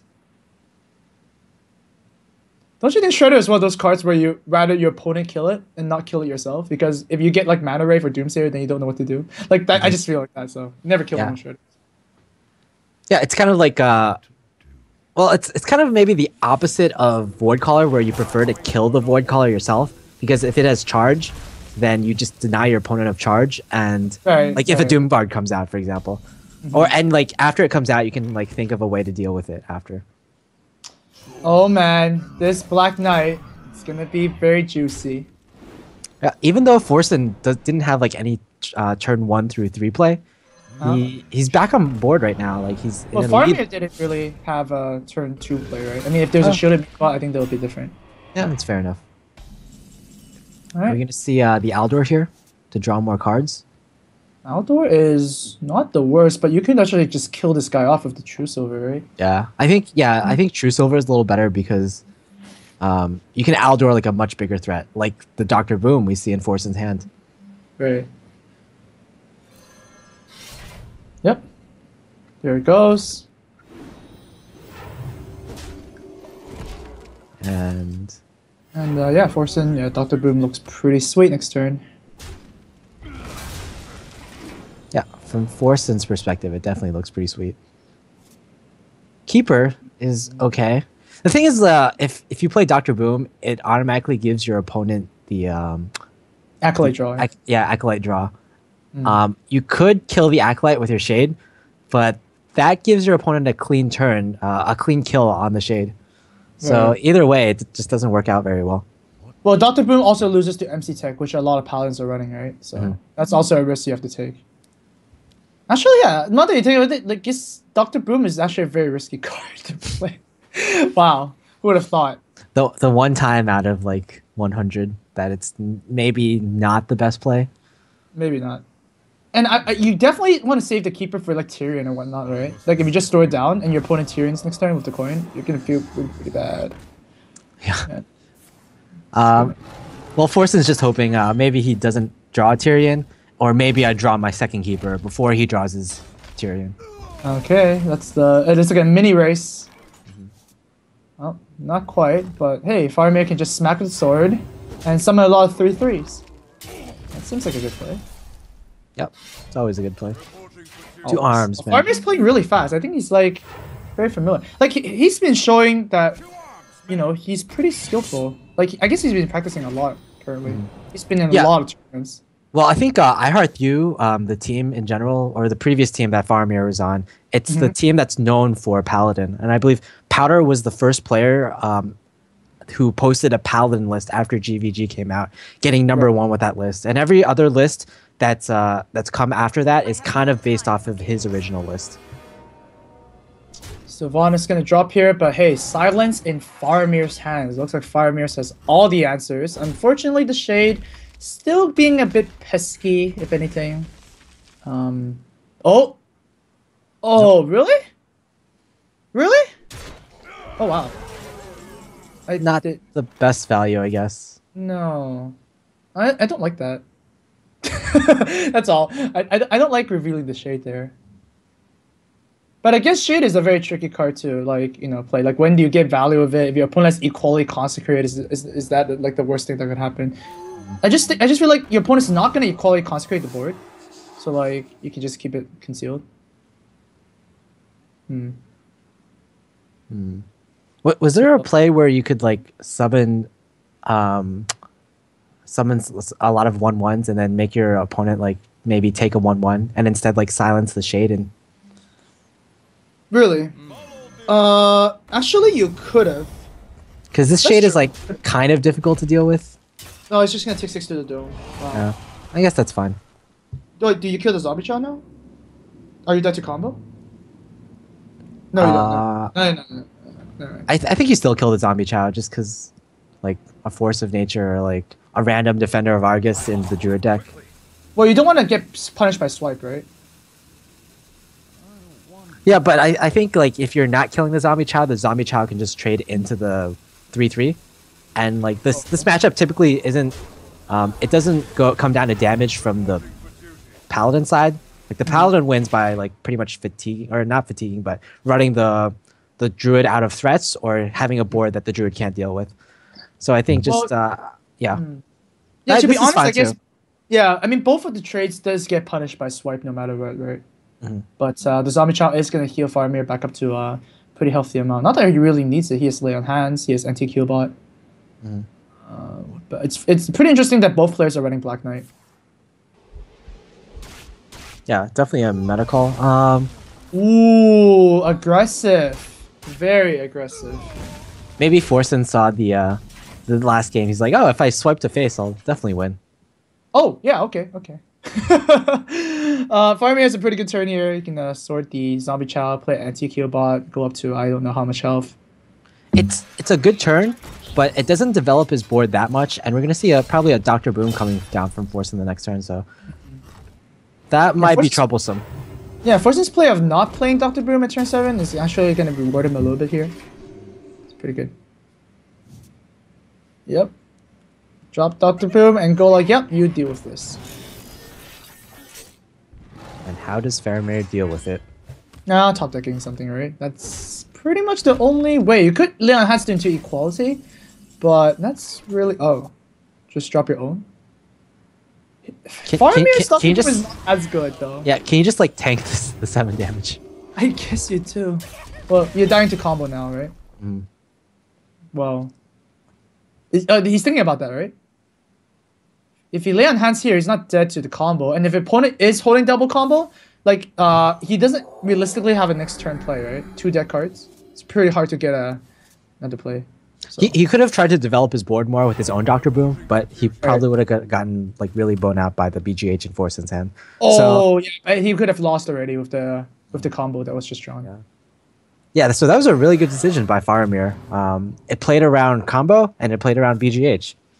How about playing around double combo, though? Is that something that's a bit harder to do? Yeah. Slightly harder, I would say. Slightly.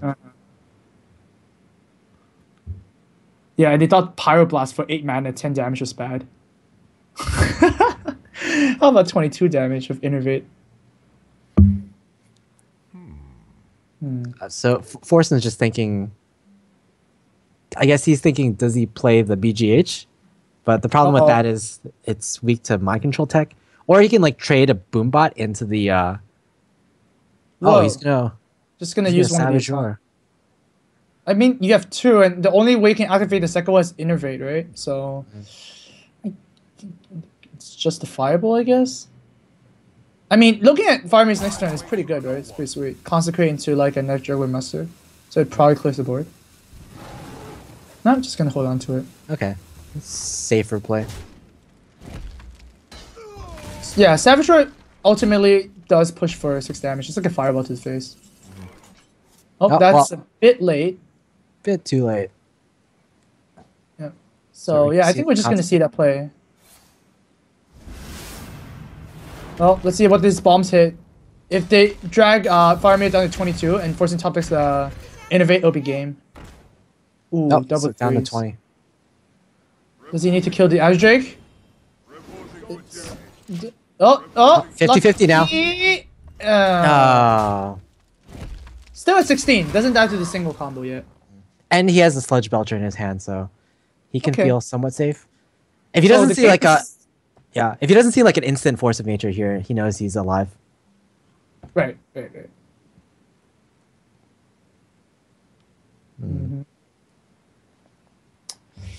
Yeah, Forsen's hand is not looking like the best right now. It's pretty bad. The thing is, like, Sludge Belcher, as you said, is going to come down next turn. And whoa. Yeah, he could like. I think if he does this play, he's already used both swipes. That's the issue. So he's looking for a keeper to kill or a second force of nature. So if he does this play, like, there's chances of him having a second force of nature in his deck are much higher, I think. Okay. And he has the wall growth in his hand as well, so it gives him more of a chance to draw it. Sure. Okay, that's a justifiable play. So now if you're farming, I guess you just, like, swarm the board as much as you can and just go for damage, right? So Belcher plus BGH, I'm pretty sure is going to drop down. Yeah. Yeah, you have to Belcher, or you just die to the second Savage Roar as well. Right. Yeah, that's enough. Huh. Do you like... I actually think you shouldn't hero power for the last one, because you take up a slot for, for example, like Quartermaster or something. That's a good point. Yeah. I guess like Faramir is just wanting to get more damage in. Yeah, but if you want more damage, you put the BGH instead. 3. That's Ooh, that's not quite... It's not looking good for Forsen here. I guess Druids always play minions, so he can always just sacrifice stuff, so I guess it's fine. We'll see what he top decks here. Sylvanas. 1, 2. Oh, Still not- actually, Forsen can get Keeper of the Grove and win the game, right? He has one more. yeah, Natural mistake. Yeah. a natural mistake. Wonder what the mistake was. Just trying to get I think- into Farmer's head, right? Yeah, I think maybe like he could have considered how much damage is on board right now. 1, 2. He could have considered playing the BGH on the board just to like tank Okay. more damage. Oh, that's a bad one. 3 more knives to the face, and Faramir's looking to finish the game if Forsen doesn't basically draw lethal this turn. 3 health. Yeah, Scenarios is definitely not going to save him. He needs Keeper of the Grove and 1 card only. I can't imagine... No, his second force of nature. Oh, also- yeah. So 2 cards. 2 cards. And... That's not it. That's not it. Well, rip. Well, yep. BGH. Yeah, there's no way. Yeah, even if there weren't a Black Knight, I believe it might still be lethal. Yeah. Alright, Forsen drops another game, and yeah, Faramir's looking to have a clean sweep. Oh man, and guess what? Forsen has his Warrior as his last deck. That is just going to be a very tall order. Tall order indeed. Paladin versus Warrior. Typically very favorable for Paladin. The Warrior just has a lot of difficulty removing 1/1s from the Paladin. And the Paladin just has so many answers to the Warrior's threats. The Aldors, the qualities, and some Paladins have even begun to run Kodos. Like it's a card Really? it's a card that we saw before GVG, like pre-GVG in Nax. It hasn't been used lately, but like we saw Firebat run it actually in one of the tournaments. Do you remember? Was it Pinnacle one or? I don't remember. No, it was Kingwin for charity. Really? Yeah, he Like, ran Kodos and Death Lords. You're asking me about a question about memory, and that's not good. Okay? Like, I don't even remember what I ate like yesterday. Probably food. No, you don't say, right? But oh man, I mean, I'm still looking at this matchup image, and it's just so disgusting. Yeah, Yeah. of course it's to beat 2 hard matches plus the mirror match, which is just like, yeah. Well, And I don't know if you noticed last game, but out of the Pilot Shredder, I think came out an Ironbeak Owl. That's like Yeah. reminding Forsen of his mistake the previous game. Just haunting him from now on. oh wow, you got. Oh, I even didn't think about that. Jeez, that's why we have Monk here casting with me, I guess. It's like you provide the math and I provide the memory. Oh, okay. The mocking man. But yeah, this is pretty good from Forsen. Like an Armor Smith plus Fire War Axe. Like what else could you hope for as your first few cards? That's true. That's a pretty good start. Knife Juggler's gonna get punished by the War Axe. And then these dudes are gonna be, you know, also get punished by the Acolyte even, you know? So pretty good start for Forsen. There's a little bit of hope. Yeah. Oh, Acolyte. Oh, he's just gonna sacrifice the Acolyte. It's still like it still replaces itself, so even though it dies cleanly to the War Axe, it's still fine. Sure. There we go. And now Farmir, is he just gonna pass? Pass? Pass turn 4? Wait. Oh, wow. Damn.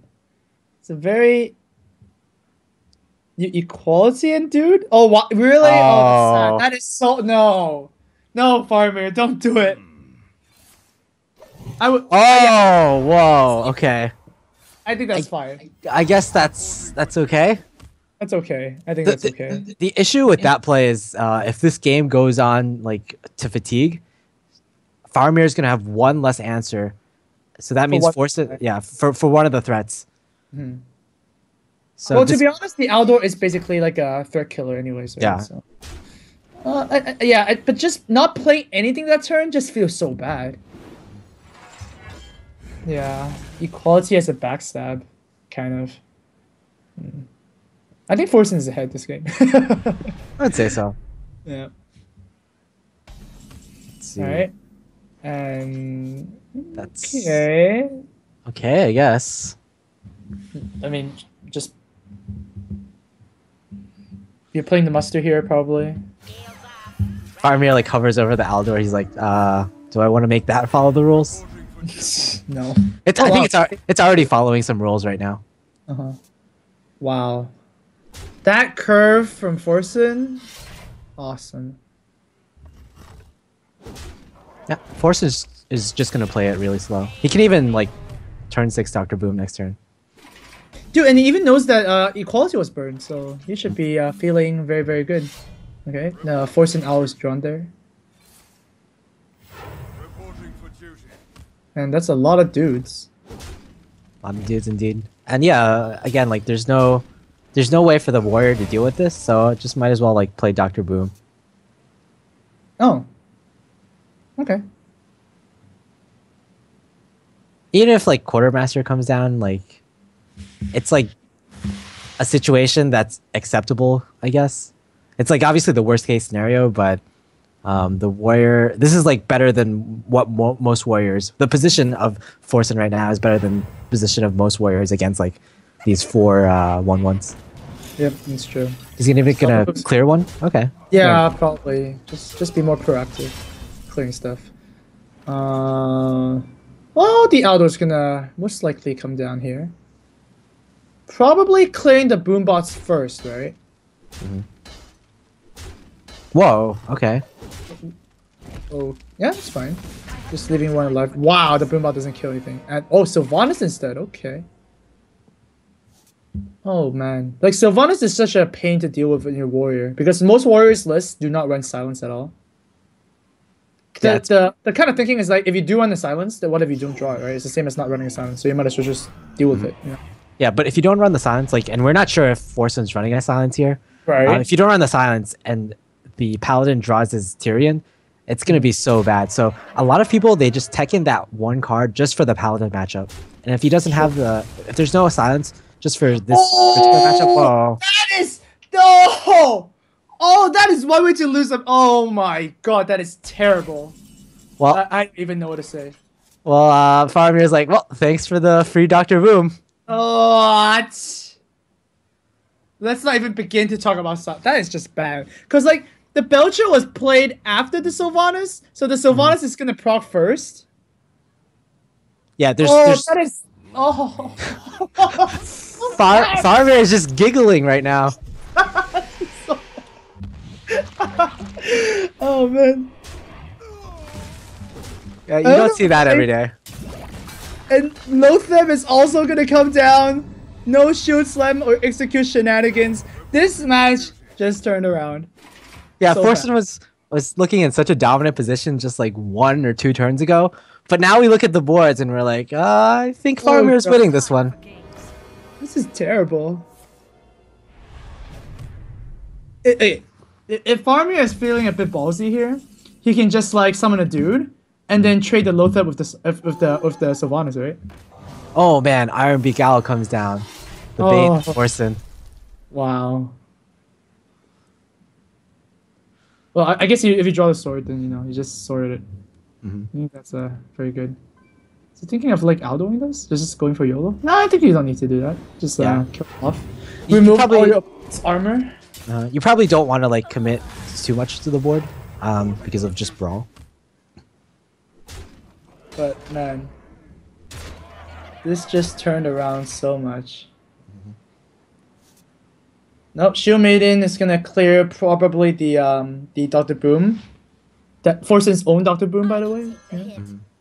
So you know what that means, that Faramir might get 2 Dr. Booms in this game. Oh jeez. And that's like the only thing better than 1 Dr. Boom. Alright. Lay on hands. Yeah, why not? Just dodge the Grommash stream. Another clean kill on another creature with this Drew Silver. Oh jeez. Reporting for duty. Jeez Louise. And look at Forsen's hand. Once a Black Knight's a dead card. Both executes can't be really used without anything to, do it. He can't play the newly drawn Belcher with the Shield Maiden. So, I'm just gonna Alex Strasser your face, I guess. It's like, yeah, why not? That's like all his creatures that they can't be played together, so you might as well play like the biggest one, I guess. Wow. Yeah, that's a problem with Warrior in that like all their creatures or most of them are more than 5 mana, so you can usually only play one at a time. Let me think. I'm looking at this match and going like, jeez, it's all because of that miscue on the Iron Beak Owl in game 1. This would never have happened, right? Yeah, it would have gone so differently because then Because nothing of these will happen. Like, yeah, exactly. this wouldn't have happened. Jesus, there'll be Hunter. Like his Hunter would have played against the Druid. That's insanely good. Hunter against the Warrior with Ragnaros. Oh my god. Move quickly. Yeah, Faramir's not even scared. Not quite lethal, but might as well be. The card advantage, like even ignoring the board can be dealt with like a brawl, but after that, the card advantage for the Paladin player is just really huge. Nope, I think that's it. Rip. Well, Forsen, guys, for the Forsen boys out there, he's not out of the tournament yet. He still has a losers bracket to go into, and hopefully, win him all the way, to the playoffs. But yeah, Faramir is gonna play against Dog. That's lethal, right? Lethal on board. I mean, come on, it's just a million damage, right? Yeah. It's definitely lethal. It's a million numbers on the board. That's a million damage. Yeah. Now the real question is, does Forsen just give up? Does Faramir throw in some BM? Oh. That's actually that's not lethal on board, is it? Are you kidding me? Oh no, it's exactly lethal on board. It's just so much damage. All right, Yeah. Well, Forsen gets clean sweep by Faramir, and yeah, we're gonna see Faramir advancing to face Complexity's own Dog, and yeah. Wow, it would have been so different, right? Yeah, exactly. Yeah. Unfortunately, like Forsen's only 0-3 right now, so not quite 0-4. Did you say right? fortunately or unfortunately? Fortunately for Forsen. All right, guys. When we come back, we're gonna go to the winners group finals to see who is gonna win between Dog and Faramir. We're gonna update the names there, of course, and then after that, we're gonna be watching Ekop and Forsen play the losers bracket.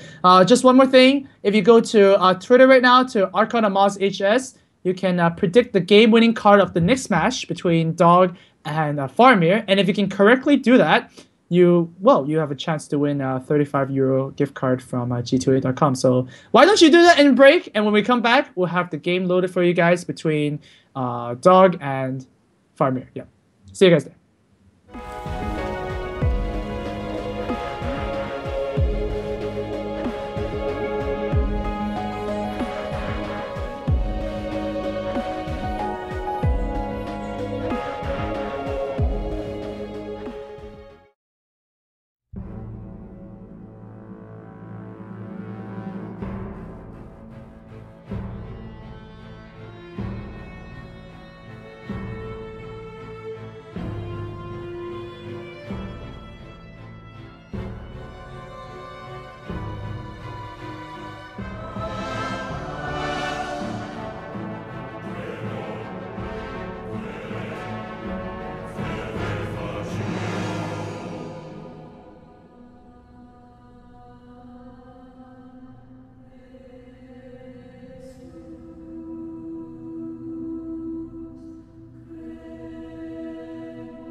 Pinnacle series uses a coup system.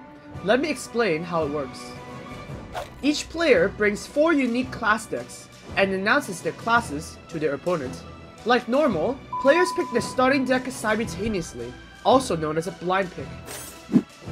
The winning deck stays, and the losing deck is eliminated from the series. However, each player can use a coup to ban their opponent's deck in the mulligan phase of each game. This power can be used once per series, and effectively makes every series a best of 5. Lots of strategies can be employed with this new format, so we hope you enjoy it, and the exciting games that will follow.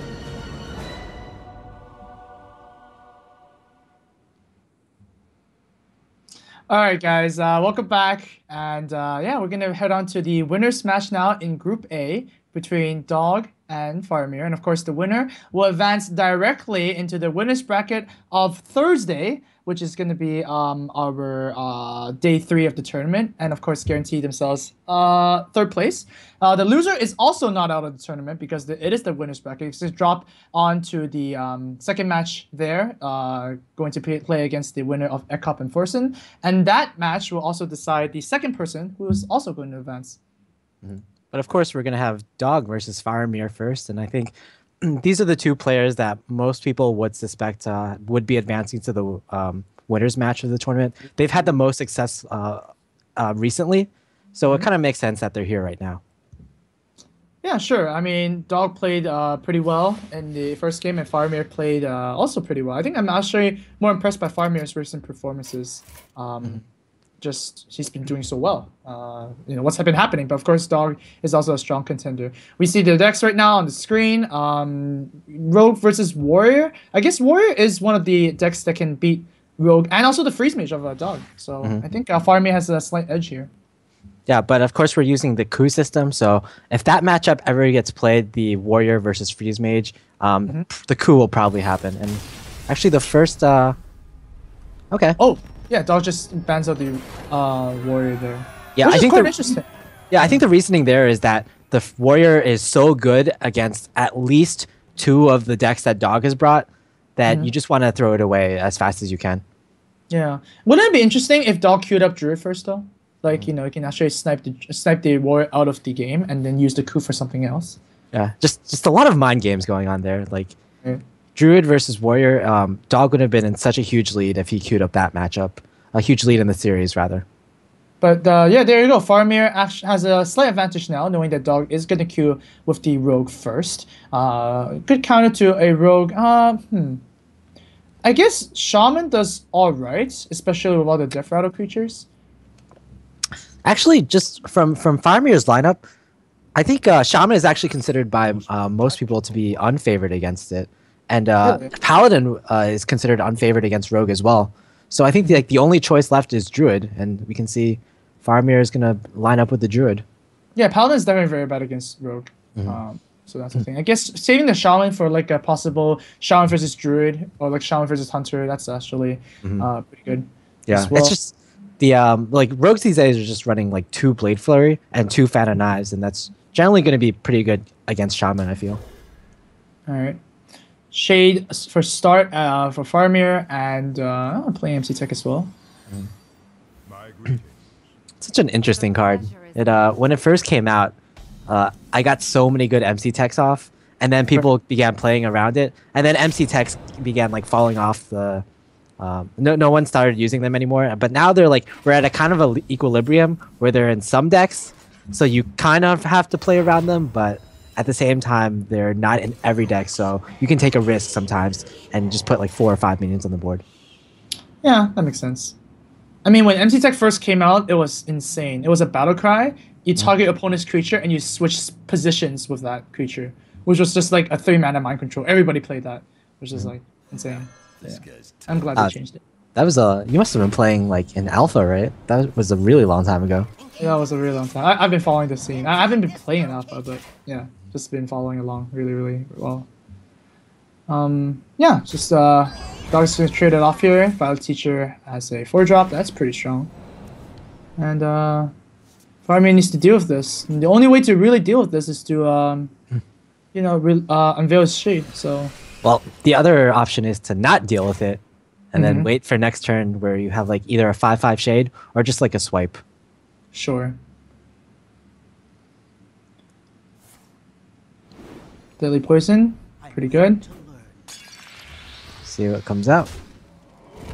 Obviously, you want to see what comes out first. Oh, that's that's the Murloc from the old Murkai deck game, right? Yeah. Lost. Yeah. Faramir got. Was it Faramir that got the old Murkai? Or no, it was Dog that got the old Murkai. Yeah, it was Dog. Yeah, from the Sneeds. So unfortunately, not the same player, but. Turn 5 here. Yeah, a 4/4 is actually pretty good right now. Keeping the Yeah. swipe is also really good because, you know, all the 1/1s are never going to be buffed. Rogues do not play any buffing cards. Okay, that challenges the board fairly well. You're only... Okay, so he's going to trade into the Vibe Teacher. Mhm. I was going to say, you're only too afraid of Blade Flurry by just hiding the Shade. But Rogues Right. can get such big Blade Flurries. He's already has a 3 damage weapon, so just something like the Poison plus a Blade Flurry would just blow Faramir out of the game completely. Right. Well, I mean, I think Faramir just traded there because he saw that Dog just played a naked SI. So there's not going to be SI to like snipe this off, which is pretty good. I like that. Yeah, Dog is going to have to pretty much be forced to burn and eviscerate if he wants to clear this Shade.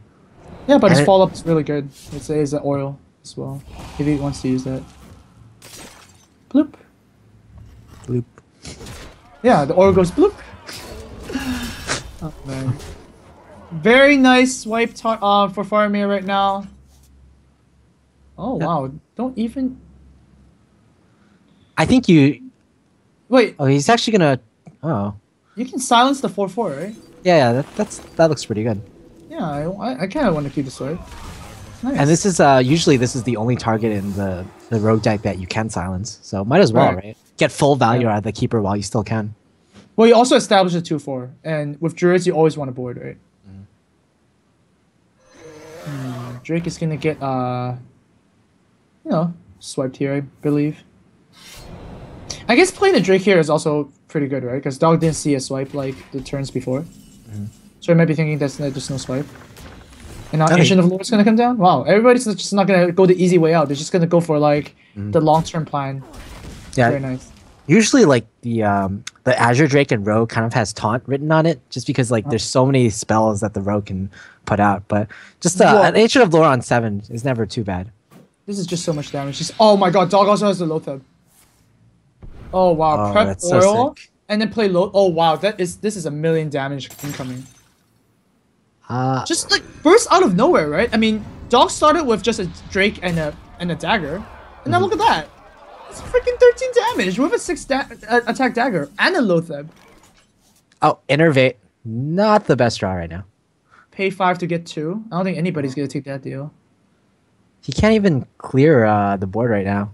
Well, you can with Keeper, but your face is Oh open. yeah, exactly. Yeah, you, Like you, I don't- he can't clear and taunt is what I mean. Yeah. Oh man. Well, with the Belcher, you die to Sap, and with the Nothing, you die to everything. Right? If you just clear the board, you die to everything. So that weapon is has 6 damage on it right now. 6 damage, yeah. So Sap does it, Flurry does it. Oh, there it Oh, is. no, Flurry does it? No. Flurry is one off. Pay attention, One class. off. Yeah, Flurry is one off. But Flurry is like, I mean, Flurry is still pretty good. Yeah, it's pretty easy. Oh man. Oh man, and of course the Zombie Chow also heals Dog for 5 health. Not even gonna die to the super insane combo. And wow, Dog's super early aggressiveness is gonna take him the game. Well, actually, Right? no. no! Oh, can you can survive. swipe? You can Yeah. swipe, charge, or taunt, And innovate a hero and power. yeah, and innervate the hero power. Oh wait, no. Oh, yeah. He's gonna just taunt instead. Okay, that might be... Well, it gets punished by Sap. It gets punished by eviscerate or. Eviscerate doesn't get punished, right? It's only 1 card. Oh! Oh, well, that just punished that. Oh, just what the doctor ordered. Well, Wait, the doctor couldn't even draw the eviscerate. He just used it in the midair. That's a pretty good slam dunk, in my opinion. pretty good top deck. Like in top deck wars, I think like in the entire game, Sprint is the best top deck in the game. Well, Dog is pretty happy. You see him a little bit of smile there. Let's go Is back that to a- serious mode. Yeah, not a salty dog right now. No. He's not a 7/4 pirate. I think Salty Dog is another person, but yeah, might have got I confused. see. Okay. Okay. So Faramir has to pick on one of the you think the harder matchups against Rogue. I actually think like Shaman isn't that bad. It does get punished by a lot of like Blade Flurry stuff, but then with the Death Rattle Shaman, I think it's pretty different. Yeah, and we saw Sneasel Shredder in the Shaman deck, which is an interesting pick. So maybe Reincarnate, isn't it as well? Maybe. No. No. No. Oh.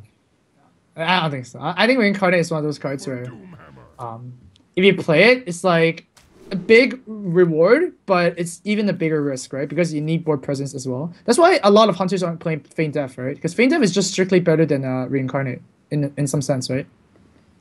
Yep. Fair enough. Wow, double Skittles is what you want to see. Just Yeah. sticky minions against Rogue. They He, can't he really. even he even keeps the Defender of Argus because he has the double Skittles. Yeah, sweet. Oh well, the Deadly Poison Flurry. It's pretty dangerous, especially against this card that Farmer just drew. The Feral Spirits. Yeah. Yeah. So, Such a good draw from Dog. He has the Deadly Poison and the Blade Flurry, so he can like kind of deal with all of the everything the Shaman can put out in the first few turns, basically. oh, instant Skittles. Doesn't even need to look at his next card.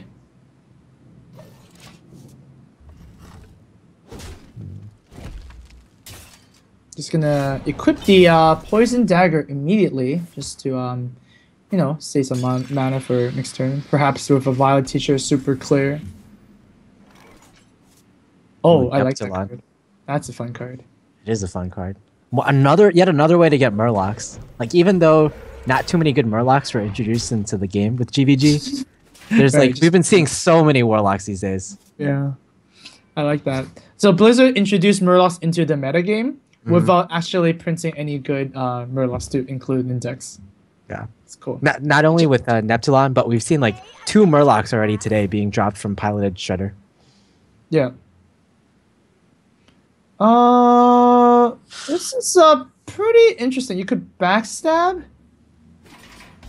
No, I guess not. Well, backstab just if you backstab, then I think you're coming to the flurry, right? Oh wow, Yeah. this hex is gonna be awesome. Yeah, Not might a as lot well. of, yeah. I mean, not a lot of cards you can hex in a rogue match. Yeah, it's basically that card, or you can't even hex Lotheb really. That card or Doctor Boom. Some people play Doctor Boom or Azure Drake. So those are pretty much the biggest threats in Rogue right now. Alright. Oh wow, this is just a very bad flurry. If you flurry, you actually give your opponent 2 more damage. So, guess you wait for Fan and Knives or something. BGH. Okay, fair enough. Feral Spirits. Does Faramir? I think Faramir has to commit more to the board. Like Right. 2 Haunted Creepers, just hitting for 2 every single turn. It's just not threatening for Rogue at all. This curves pretty well to him too, right? I mean, he Argus next turn into Neptulon. It's pretty sweet. Curve into Neptulon. Yeah. It's like a Doctor Boom, but much worse. Really? It could be good when you're top decking, right? Well, I mean, like in terms of the board, right? Right. Oh, you can also stab a spider here. That's pretty sweet. And One stab. yeah, dog just stabilized. Very nice. The funny thing is, like after all of that board development from the Shaman, he's only 2 HP ahead of the Rogue. Oh man. The Rogue has just been like poking him and shivving him the entire game. Poking and shivving. Okay. Yeah.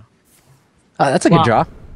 Yeah. Sprints always welcome, especially if you have a preparation. And now Farmir's doing the some face gestures there. The uneasy face gestures. Oh, Sap is also gonna come down here. Oh wow.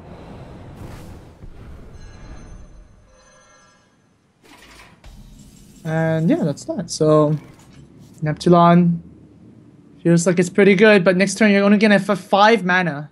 Right? 5 mana you can Azure, so it's not that bad. Alright, so every time I hit Neptulon, I want to see charge Murlocs. No. None of those. And he also is gonna burn a card next turn. It's kind But of he does have buff Murlocs. But unfortunately, like buff Murlocs aren't really what you want against Rogue, because if they have Yeah. the second Blade Flurry, then you're just dead. Sap is just gonna kill the Neptulon. It's just gonna go poof and it's dead. Oh, you're really on point with these sounds. Oh, ouch. Really on point with the sounds today. Oh man. Boof. Both of them is dead. Feral Spirits. Oh wow, that sucks. Feral Spirits is very important, especially when rogues just use their flurry, right? Yeah, because Dog has seen two Feral Spirits and the Oh. oh wow. It just doesn't stop, man. The misfortunes. Yeah, but because Dog has seen like two Feral Spirits and a Defender of Argus being used already, he probably there's probably not very many taunts left in the Shaman's deck. So when he's going for lethal and following turns, he might have that to consider as well. Oh boy, this Van Cleef is pretty big. Oh, Hex just in time though. Yeah, That's pretty good. not an Earth Shock, but I think Faramir will take it. Oh, playing a 2/3 instead just for more board presence. I guess you could have played the 3/2 and the Billy, but it's just too weak. Oh wow. This is a lot of damage coming in. Yeah, fortunately, Faramir has the Azure Drake Lightning Storm, and he can hope to get some good RNG there. But That's yeah, true. I would say this is a lot of damage. Wow, Dog is just going in. Oh man, clearing everything, eviscerating the face. Faramir's down to 4 health, and look at that dagger. That's 4, so he can't even use Adric and Lightning Storm to. I guess you could get a taunt totem, right? That's really the only choice you have. So you have to go lucky and lucky. So the first lucky is. No. Let's try that. Don't even get the second one. Oh man. All right. I think that game just clearly showed the power of Rogue. If I had to show someone why Rogue is so good, it'd be this game because Rogue just sprinted, got his hand completely full, and just dumped everything in one turn to kill his opponent. Just classic Rogue right there. The dump, right? Just do everything. Kind of like another way to play Rogue now, right? It's kind of like the Miracle Rogue too, right?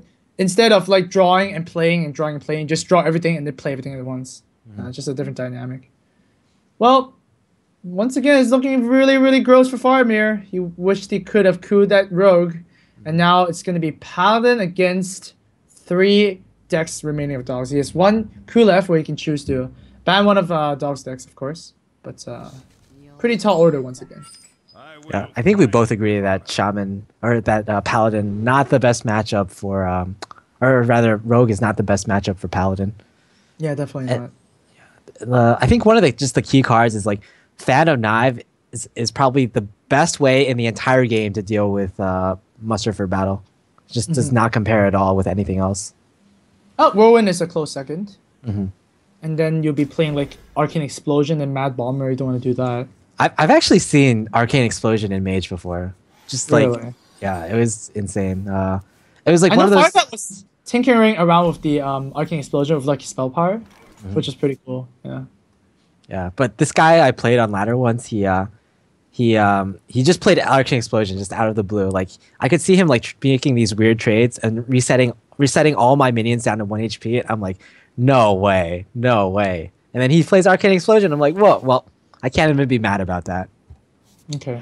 Yeah, you can't really. If you're playing 2 mana for Arcane Explosion, then it's good. It's good. All right. Well, Faramir's start is not the worst. He does have the coin, which is half of the battle, or some part of the battle at least. Some part. Rarely half now. Back then, with Auctioneer, it is half of the battle, but Yeah, exactly. now it's not really, not quite. Shiv is going to clear this pretty easily. It's nice. Yeah, Shiv is not a card we see that much in Rogue these days. People have been just mostly getting more threats out. And I guess cycling isn't as important, and you don't need as many cards to combo your Auctioneer with these days because Auctioneer isn't used these days much anymore. It's true. Well, Prep Sprint looks like a pretty decent turn, right? Man, Faramir's been facing sprints for all 3 games now. That card is just busted. Yeah, who thought one day we'd be calling Sprint busted, right? Yeah. I mean, yeah, that's true. Ever since Auctioneer got nerfed, I guess people have been looking for other ways to draw cards. Yeah, Apparently 7 mana for 4 cards, or even 4 mana for 3 cards is really, really good. I think a lot of it has to do with the fact that you can combo it with the preparation. So it's if you combo with the preparation, it's basically like a 4-mana nourish. Sword looks pretty decent right now, but so does Aldor. Alright, just gonna remove the spell power. I guess spell power is one of the more threatening things that Rogue can have. Still saving a coin. Okay. Thought I would have coined the shit mini bot there. I guess maybe he just doesn't want to be as vulnerable to the what's it called, to Blade Flurry. I don't know, but also like the Shield's mini bot, it has 2 HP and 2 attack, so it actually like it doesn't do that well against a lot of what Rogue has. Like all of Rogue minions are either 3 or 4 HP, in some rare cases 5 HP, as in the case with Valley Teacher. Sure.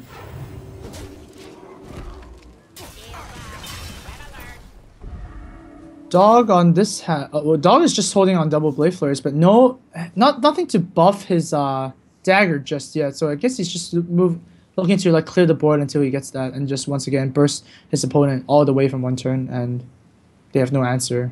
For example, this hand is like actually really awkward. He has all 4 of his board clears, but like because the Acolyte is on the board, it just makes any board clear that he can do really awkward.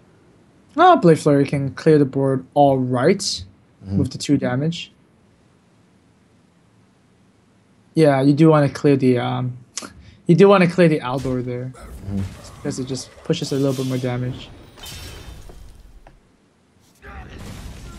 Yeah, exactly that. All right, Double muster. Now does Faramir look at Dog's Dog's play right there? He's like, oh, 1 Blade Flurry has been used. There's no way he can have his 2nd Blade Flurry, right? Right. You know what? I think Faramir is thinking, oh, I've been put in this position before, right? You know, Dog has nothing with just an Adder Drake, and then he can burst me a lot. So, yeah. Oh, he goes with rear play instead. Yeah, just drops a lot of 3/3s. Yeah, this plays around, like Tyrion would be playing into Sap, whereas this would be playing into the 2nd Blade Flurry. And I think he's thinking that there's more likely that he has a Sap rather than the 2nd Blade Flurry. But don't think anybody expects a double fan. Yeah, double fan. Yeah. Like, double fan is even a full board clear because you can play the you can either play Thalmos or a dagger. Yeah, he doesn't play the dagger. Interestingly enough. That's like the most. Doesn't play fans Thalmos ever. Yeah. Stab it out, and yeah, just Fat of Knives, man. The power of Fat of Knives. I think the real MVP of this game is actually the prep sprint. It just got him every answer to every threat that Faramir has. Like sap right now. Even though he has the first sap, he can just keep sapping this Tyrion for days. So Faramir's spending 8 mana to do nothing. Fun. Oh my god, sap is just so stupid. So yeah, just like a 6 mana tempo swing in the favor of Rogue now. Yeah. No, I think that's it. Wow. I'll show you how Rogue is just insane right now. Like, absolutely insane. Yeah, if Ekop were playing this match, he would definitely have banned it. And maybe Faramir, he might regret not banning this Rogue right now. Or rather, cooing this Rogue. Well, Equality is gonna make Faramir stay in the game for a little bit longer, hopefully. But not for long, as we see Deadly Poison with a Blade Flurry. We also had oils that were never drawn yet. And, oh man, another sap is just gonna seal the deal out. Tyrion is not even gonna stay on the board for long. Yeah, Lotheb kind of shuts the game out a bit too. Even though there's no spells in Faramir's hand, if he draws into something of quality, he still probably wouldn't be able to use it that effectively. No way there's a 2nd sap, right? They're rogues, man. They always have a 2nd sap. When they press sprint, they have everything. Yep. Oh. Oh, sap of this. Rip. Wow, Rogue. Ban Rogue, guys. You see what happens when you don't ban Rogue? That's Amaz's official advice. Oh, Faramir looks so devastated right now that he got swept by a Rogue. Yeah, I mean, I would be pretty devastated when I get swept by Rogue too. It's just so disgusting. Yeah, you're actually one of the players most in the beginning of Hearthstone. You were most known for banning Rogue at every single opportunity. Oh yeah, I mean, well, I guess I had a more incentive to because I'm playing priest, right? And that's just bad. Yeah, fair enough. It's just really bad. And people didn't figure out Druid yet by then, right? I mean, they weren't running double combo; they were just running single combo.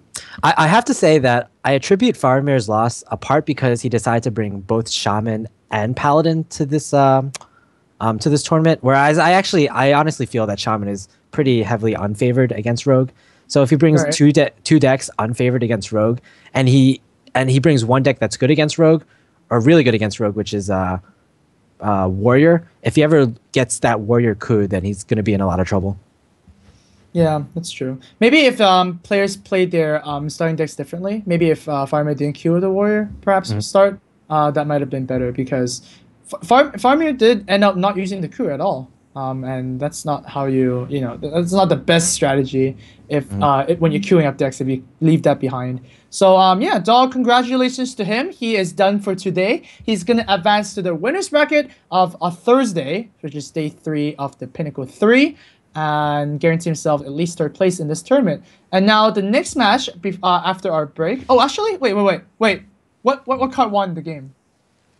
I forgot about that. Eviscerate, I think it was, right? It was either an Eviscerate or the poison. I forgot about that. Okay, we're gonna check for an Eviscerate, guys. I guess that will be the card winning game. And of course, when we come back, guys, Ekop versus Forsen, life or death battle for them to stay in the tournament. We'll be right back in 3.5 minutes, so don't go anywhere.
And welcome back, guys, to Pinnacle 3. We have a winner for the giveaway. It is Carlos SS927 for correctly predicting that the last card is Eviscerate. So congratulations to you.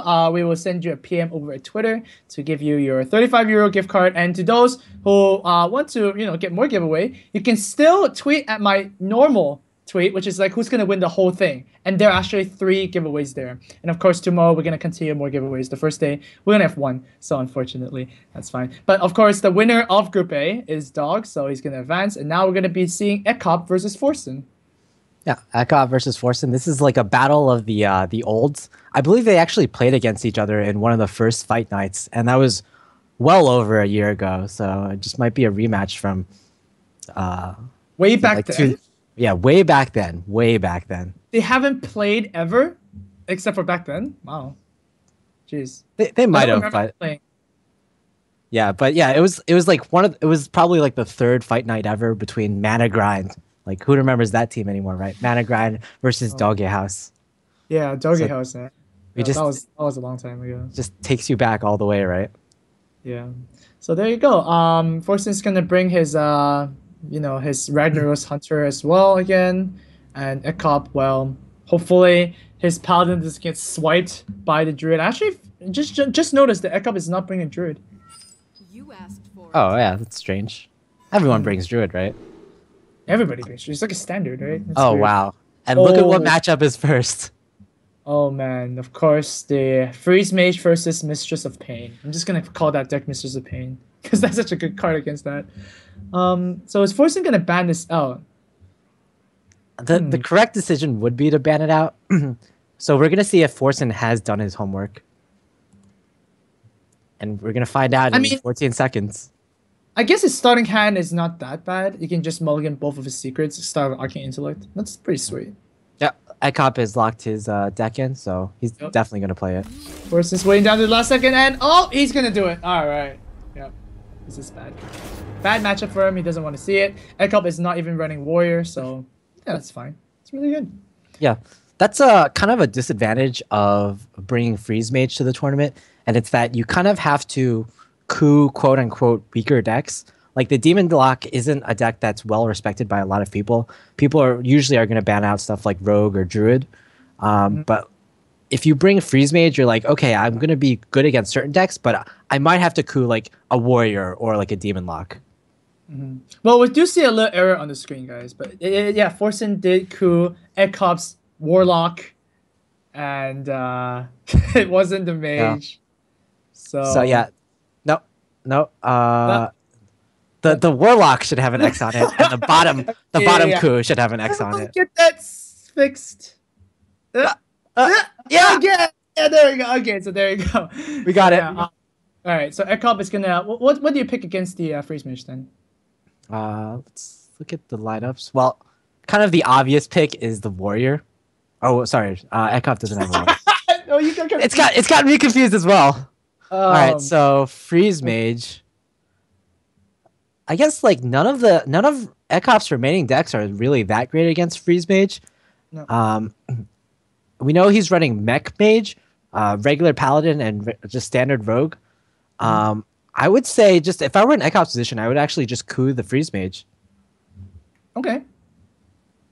Yeah, that's actually fair enough. I mean, but then Warrior is actually pretty good against this lineup. Well, except for the Paladin, right? So you just need to like, I guess Forsen just needs to snipe out Ekop's Paladin, and then the Warrior can just sweep.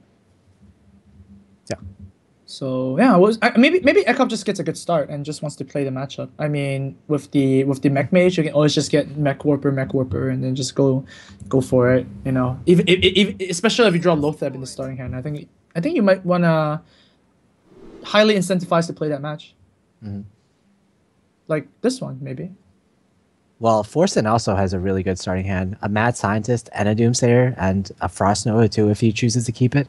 Wow. Well, I mean, Forsen definitely has to choose to play this one. Oh, he doesn't keep it. Oh, interesting. So Ekop. Oh no, Ekop just says no. Don't want to do it. All right. So now this is just a straight game. Everybody's just gonna play their matches out. But I think Forsen is at Forsen's at advantage, right? Because he knows that Ekop is queuing Paladin first. Yes. So he's not Yeah. going to play Warrior into it. So there you go. Yeah, I slight think- advantage for Forsen. I think his decision to queue Paladin just meant that he definitely wanted to coup the Mage, because there's not really a starting hand that you can kind of get with Paladin that makes you want to play the matchup. Whereas if he chose to queue Mech Mage, and he got a really good opening hand, he might have chosen to play that. So I think this is just Ekop saying, okay, in the next series, I want to lead it off with Paladin, because he thinks it has the least or the best worst matchup out of all his decks. Sure, but it's also interesting, but because there's the other side of the coin, right? If Ekop loses the Paladin, then Forsen's Warrior gets really, really strong. Like, Warrior's good against Mech Mage, Warrior's good against Rogue. So, yeah. Druid is... Forsen's going to use his Druid to try and snipe out Ekop's Paladin. Both players have Zombie Chow as their opening, so it's pretty good stuff for both.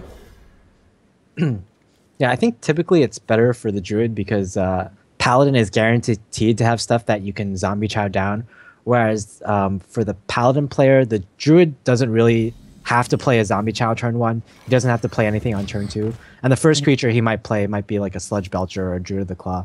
And that's just kind of not too great against... That's really good against zombie chow, that is. Of course, we see they respect Zombie Chow plays. There you go. And, whoa. One is obviously better than the other, though. One is golden, but unfortunately, Yeah, golden one dies. No. Alright, well, Forsen's still looking for a 3 or 4 drop. If he skips on 3, maybe get a Shredder or something. Ekop, with the Paladin, if you miss out on draws like this one right now, you can always just Hero Power. You're still establishing. So, yeah, not bad. He can kind of get a clean kill on the zombie chow if he chooses to muster, but then his curve is just really messed up. Right. Well, lucky for Forsen, he does have something to do this turn. And yeah, back to Ekop. It's pretty easy muster here. One of the best cards against Druids, really, because if you swipe it, then your opponent's... It's like a 3 mana for a 4 mana card, and you still have the weapon. It's just insane. Yeah, like swipe to face, deal 4 damage. It's pretty bad. Well, unless you've seen our last few games where all the players swiped face and actually won their respective games. Yeah, that's true.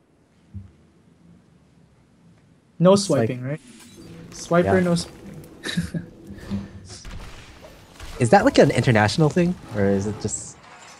No, maybe not. I learned that from Yu-Gi-Oh! The Bridge series. Oh, okay. I don't think that's an international thing. I don't think like Hong Kong people know that. Yeah. If you're just saying that, so, yeah. Alright. And Forsen is playing on the defensive now. He just needs to clear the board as best as possible. Belcher is gonna challenge the Shredder pretty well. Yeah. No sword for Ekop, so I think it's very interesting to note that Belcher is being played on a lot of these Druid decks these days. And I think the sole reason for that is because of the Pilot Shredder. Pilot Shredder has become like the dominant 4-drop today. Oh wow, Nat Pagel. Ooh, that's actually really good. I think it has to be Nat Pagel that drops from that, just because it's like a rematch of the ESGN Fight Night days, and where Oh, Nat you're going back Pagel to just that. dominated. Oh man, just wait till Ekop draws an owl. We're gonna get another owl thing. Oh man, Caught one? not yet. Ah, Oh, caught one. Oh my god. Wow, Forsen's just Forsen's going. Oh no, this thing is happening. I actually honestly believe that Forsen is thinking about like the old ESGN Fight Night days right now, because it's like those are the great days. Really, the Tink Master days where that's just like a free transform. Oh, don't remind me of there's this one match in Fight Night where Liquid Value got blown out by Doggy House because Doggy House got like 6 Pagel draws and Liquid Value got like 0 out of 3. Yeah, I remember. It's like that 6 out of 6 versus 0 out of 3. one. Man, but that was yeah, way let's- back then. Jeez. But Okay, so I you guess- kill the pig now, right? well, yeah, you kill a Pagel. It's way too threatening. Yeah, it's way too good. Oh man. All right, so kill Love. I guess you have the option to. No, no, you don't have an option. You always want to save the keeper for the Tyrion. Always, always. And turn 7. Not the best turn for Ekop. Maybe these bombs are gonna get like pew pew. That's pretty good. Now all he Okay. needs is 4 damage to the Black Knight. No, I think he can do one, 3 as well. 3 works too. With his hero power. I mean, with his hero power. Jeez. With his Alright. weapon. Yeah. Yeah. Yes. Paladin now has the rogue hero power. Yeah, that's true. One part of the combo. Looks like Forsen wants to draw the second one. Maybe Sylvanas would have been a bit better here, just to take control of the board. Yeah. The issue with this play is that Forsen can't really fit anything else in. Yeah. I mean, you already have so many cards. I don't feel like drawing cards is too good here.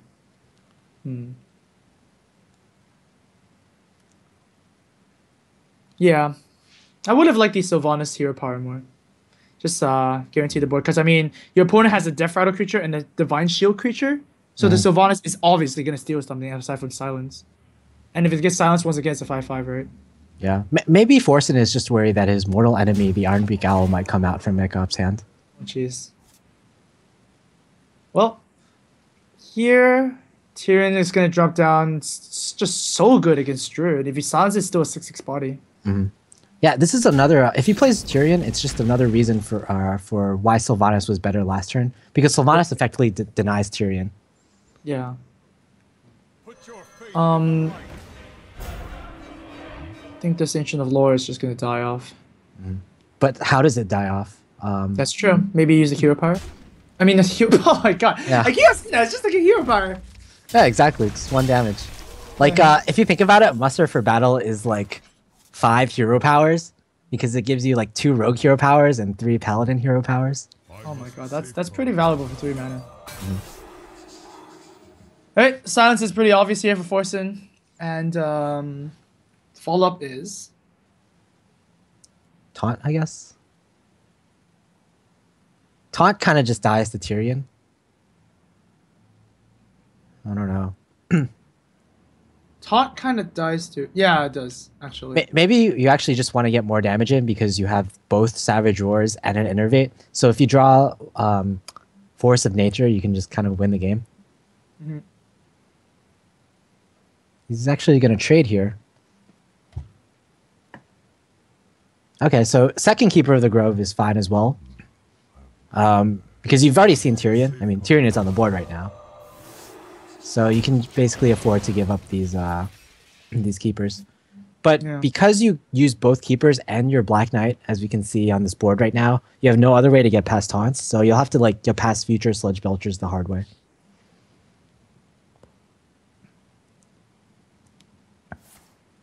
He's gonna have a lay on hands here. I think Ekop is just gonna go for a bigger Equality Consecrate. But man, double Savage Roar from Forsen is gonna push a lot of damage. If he draws the combo, of course. Just gonna clear these things off. Is like the crazy combo lethal here? No. Not yet, not yet. 22, right? Yeah, 22.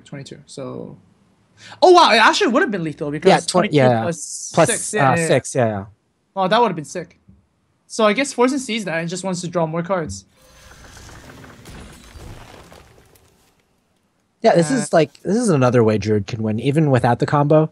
If you draw both Ancient of Floors in your first few cards, then you can just kind of trade card for card against the Paladin and eventually win there.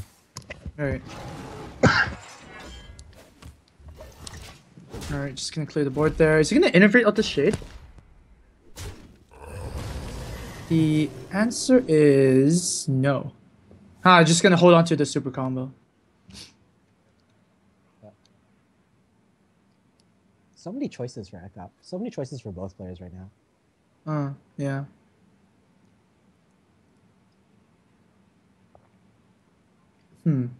Not all the choices are good though.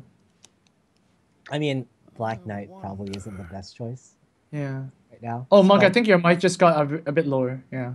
Need to All right, refix what you did there. Yeah. Is that better? So Ekop is just gonna sword here, and probably use consecrate. Or no. All right. So I'll just do this instead. It's gonna establish more on the board. All right. That's a pretty strong board from the Paladin. Not a too easy way for a Druid to deal with it, except with a few Wraths. Oh, but here's the combo. And not quite. Yeah, he needs a minion on board right now.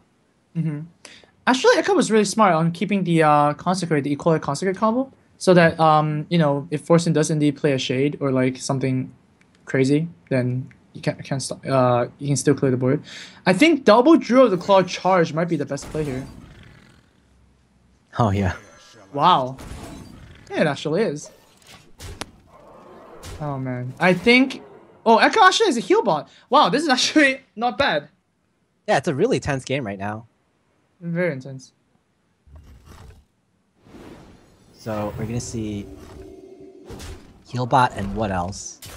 Heal bot the Shredder most likely. Oh, is there a Shredder on the board? Or is there? There's no Shredder in Ekop's hand right now. Oh, that's a Spellbreaker. Oh my god. Yeah. It's a 4. I mean, awesome. 4 mana, 4/3, right? It has to be Right, a yeah. Shredder. I think maybe you just go like. Knife Juggler? Oh, he's not gonna play the Knife Juggler. I would have like probably played the Knife Juggler in either Hero Powered or.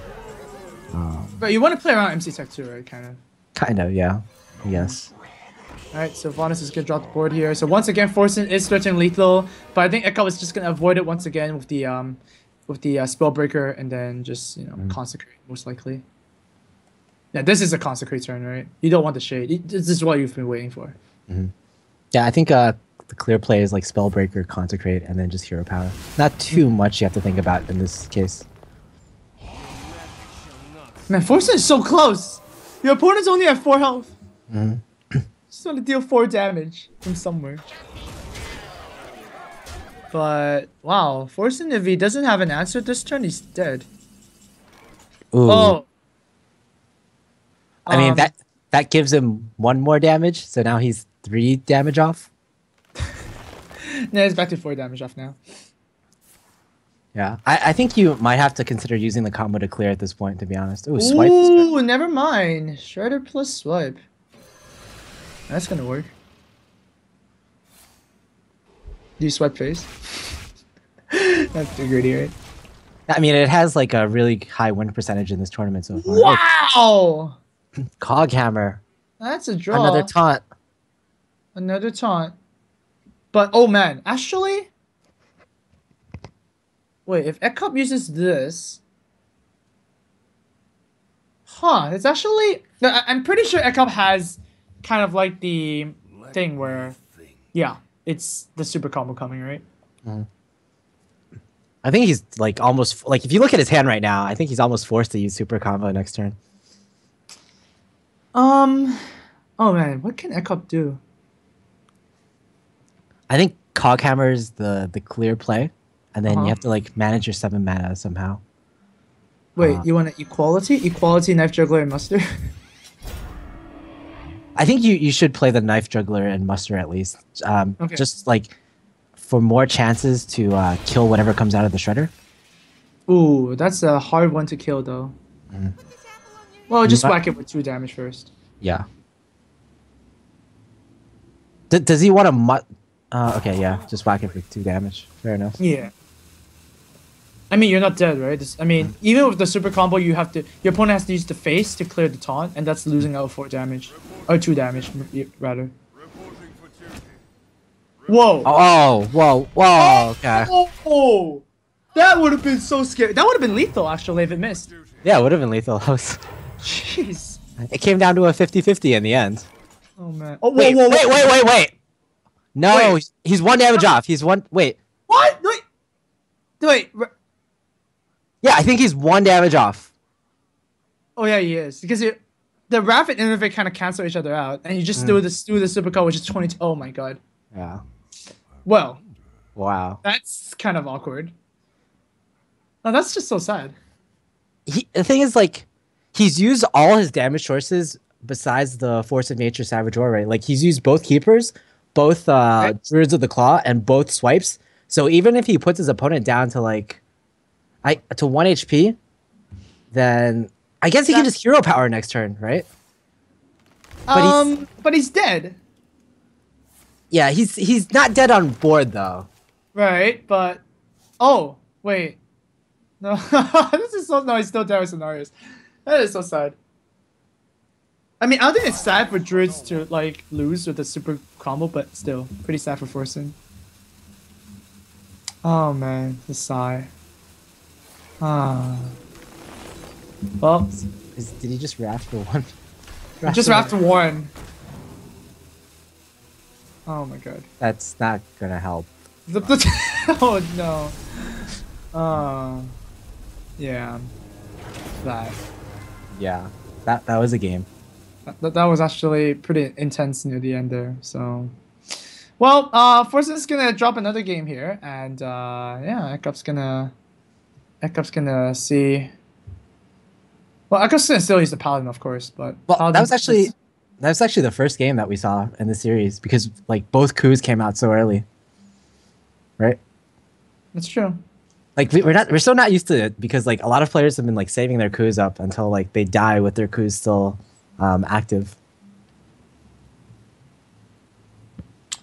Well, Paladin is just so difficult to deal with, even with Hunter, right? I mean, we saw the anti-heal bot, we saw Coghammer, all those cards just, you know, just punish Hunter so much. And of course, the signature Paladin versus Warrior, you never want to be playing the Warrior in that matchup. I think the Hunter is the clear pick, just because like as you said, Paladin versus Warrior, you don't want to play that. It's pretty bad matchup. Yeah, well, let's see if Forsen can miraculously come back from his from this position. Gonna be quite difficult. Was that on purpose, like miraculously, because he likes to play miraculously? Oh, really? Oh, I didn't even think about that, Mark. Okay. You would be the person who would think about those things and make those jokes. Yeah, like bad wordplay. It's like my signature move. Yeah. Chat knows, Mark. Wordplays. All right. Well, Forsen could coin into a trap, or he could just pass for a better coin next turn. He is playing Ragnaros, as we saw. Coin into a trap, probably not the best play because his opponent will probably like hero power, and then get that freezing trapped. Right. Oh, Houndmaster's pretty sweet. That's not bad. Skiddo's gonna come down. Yeah. Yeah, just judging from what I've seen so far, this probably is like 9-man's deck. It runs 1 Houndmaster and 2 piloted shredders, and the 1 Cult Master is 4 drops.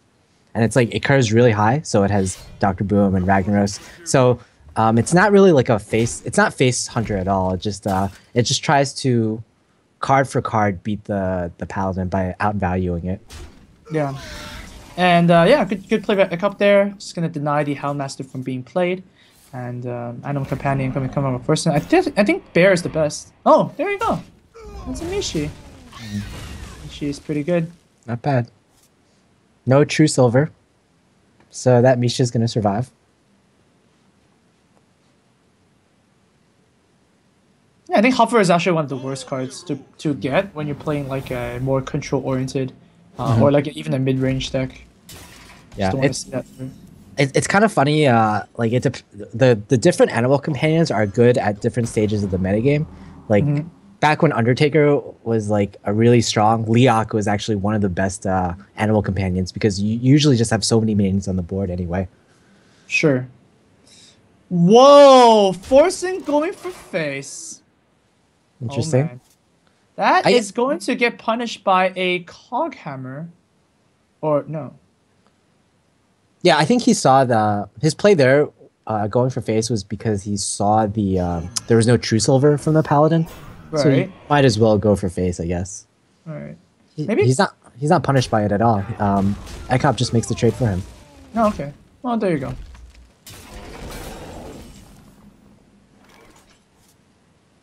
That's tempting, but nah, Belcher is just too good here. The issue Belcher with into point out the boom. Yeah. Yeah, the issue with like the other play, which is Eaglehorn freezing trap, is that your opponent can just kind of ignore it, and then you still haven't developed. Yeah, you haven't developed the board at all that turn. So you're gonna end up with the same situation next turn. Looks like a pretty good turn for Sylvanas here when your opponent has 2 big minions. But whoa. Huh. Yeah, I like Sylvanas a lot too. Like just because we can see like Forsen's hand, we're gonna see like we know we're gonna see probably Dr. Boom next turn. Alright. And Sylvanas just makes the board so awkward. Well, not awkward if Forsen decides to play Freezing Trap, but if you play Freezing Trap, you can't play Dr. Boom. Time for games. This Sledge Belcher is really annoying too. Can't really clear it off cleanly, I guess. Well, you can use Bow here. Bow plus Freezing plus Web Spinner, for example. That's okay. I just feel like every time you leave a Sylvanas alone, bad things happen. Right? Very, very bad things happen. Well, like fortunately, like the Paladin doesn't have many ways to activate his own Sylvanas. Like it's not That's like true. you can execute your own Sylvanas, right? Yeah. It's not like you can do that. You can crush your own Sylvanas, though. Yeah. Something I did not know. I think somebody somewhere will be taking notes right now. So, all right, Freezing Trap does find its way onto the board, and wow, actually, Cogmaster is pretty intense here. Yeah, it just it forces your opponent to deal with the Sylvanas. Mm-hmm. Oh, Consecration is really good too. It's also really good too. Yeah. In fact, you can play both. Why not? Oh yeah, sure. That's really punishing. But unfortunately, you don't play a creature, right? So you can't really proc the freezing. Yeah, that's really good. Yeah, but Snake Trap just go to the dome for 5 damage. Pretty good. Wow. Would you play a 6-mana Sylvanas with Taunt and Divine Shield? Yes. I mean, Oh, but then Warriors might not play it because they can't Shield Slam it. Yeah. I probably still would. It's like if it has Taunt and Divine Shield, it's probably like worth 8 mana. So you're playing 8 like mana. a six mana creature for 8 mana anyway. Really? 8 mana. It's basically like a Tyrion, right? Yeah. It's a lot like a Tyrion. Boom. Bomb does 0 damage. The nerf is in, guys. Bombs now do 0 damage. Oh, the patch went live? I didn't know that. Oh man. Alright. Yeah, Forsen's in a little bit of trouble again. I mean, this Sylvanas with Taunt is very annoying to deal with. And I mean, he doesn't run Iron Beak Owl unless it's from the Web Spinner that comes out, right? So, very, very awkward. Did Forsen's Iron Beak Owl from the first game come from a Web Spinner? Yeah, it came from Web Spinner, yeah. Okay. I actually do believe this deck does run one owl. If it's the deck of. Yeah, I mean, if you run Ragnaros, you get more incentive to run Owl as well. Just because you can silence the... Okay, in Forsen's case, maybe not, but you get what I mean. Like, more incentive. Okay, it looks like he's going to steal the Dr. Boom, which is the better of the 2 options for Forsen. Of course. Leok would be okay here, too. Oh, it's always Demichi, okay. It's pretty good. But, I mean, look at Ekop's health. 28. That's not how Hunter versus Paladin games should go. Yeah. Oh, is he gonna clear this? Wait, is it taking wait. really bad? Because you probably yeah, you can probably you have to like kill the Dr. Boom actually. Yeah, because wait, but if you don't kill the anti-heal bot, it's just gonna get frozen and it's just gonna heal Ekop back again. this is like this is double whammy. The worst of both worlds. Yeah. Oh man, things could not have went worse. All right, so Ekop is gonna get a free heal bot. It's gonna totally negate the kill commands. Oh my god. Well, that's just disgusting, I guess. I don't see how Forsen can win this. You got Spellbreakers for Savannah High mains. Man, and Tyrion's gonna come down, so Ragnaros doesn't even matter. Wow. Yeah, just Any threats that Forsen could draw are essentially neutered by what Ekop has in his hand right now. Oh man, the Dr. Boom steal was actually very, very good.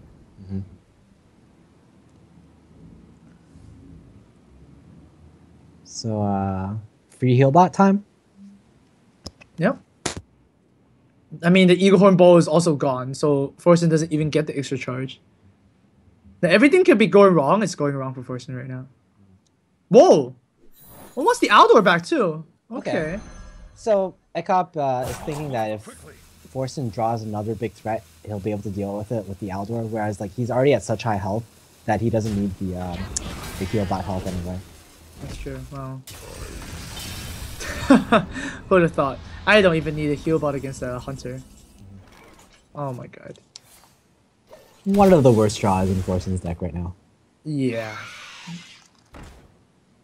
He can coin for 5 mana. Oh jeez. Yeah, this is pretty disgusting to watch. This is like gonna be a fairly slow death. Yeah. Forsen is gonna be able to. Oh, there's the owl. Oh, he does run owl. Okay, okay. There you go. Interesting. There you go. Unfortunately, like he can't use his owl to lethal this turn. Oh man. Oh, it's not gonna go away, is it? I just feel so bad for Forsen right now. It's like a Bible thump moment. Yeah, this is like been such a sad game. Yeah. Forsen might be considering like going for value here and just clearing the board, or most of the board except for Zombie Really? Chap. You can't win from there. Your opponent has an Aldor. Your opponent also has another card. You could draw another card next turn as well. You're just gonna be killing yourself even slower, which is like the worst way to die, right? I think you have to at least kill something though. Okay, he actually That's kills. so bad. You're just gonna slowly die. Oh man, it's brutal.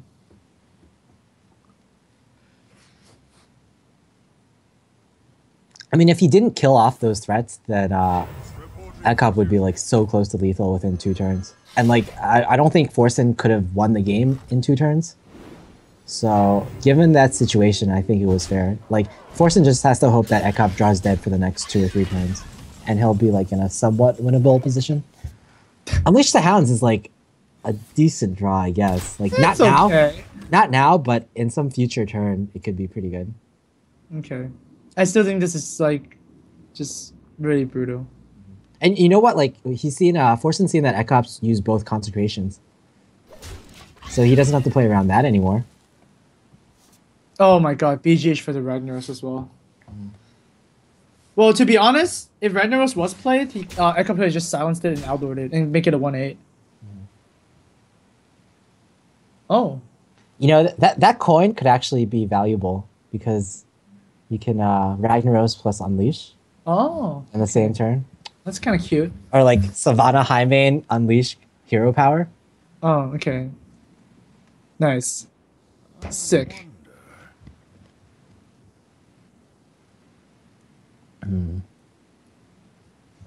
Like, oh my god, it's like.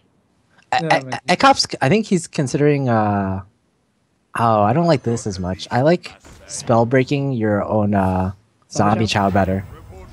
Yeah. It basically like it gives your opponent 5 less HP, and I think like the BGH is more about. Oh, see. Oh!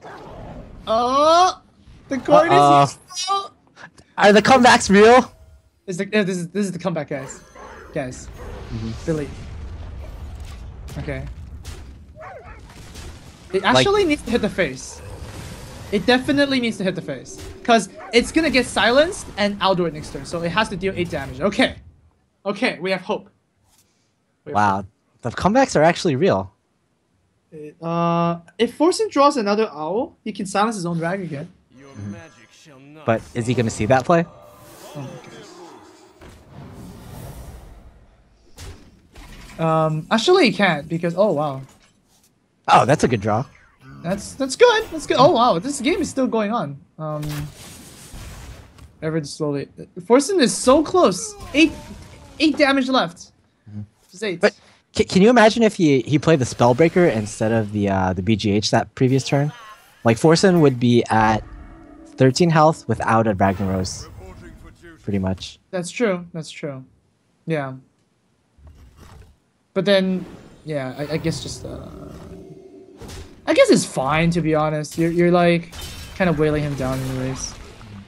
But although I do like your play better, it's just not too bad to deal with. Oh my god, knife juggling. Do you keep that so you can draw Unleash next turn?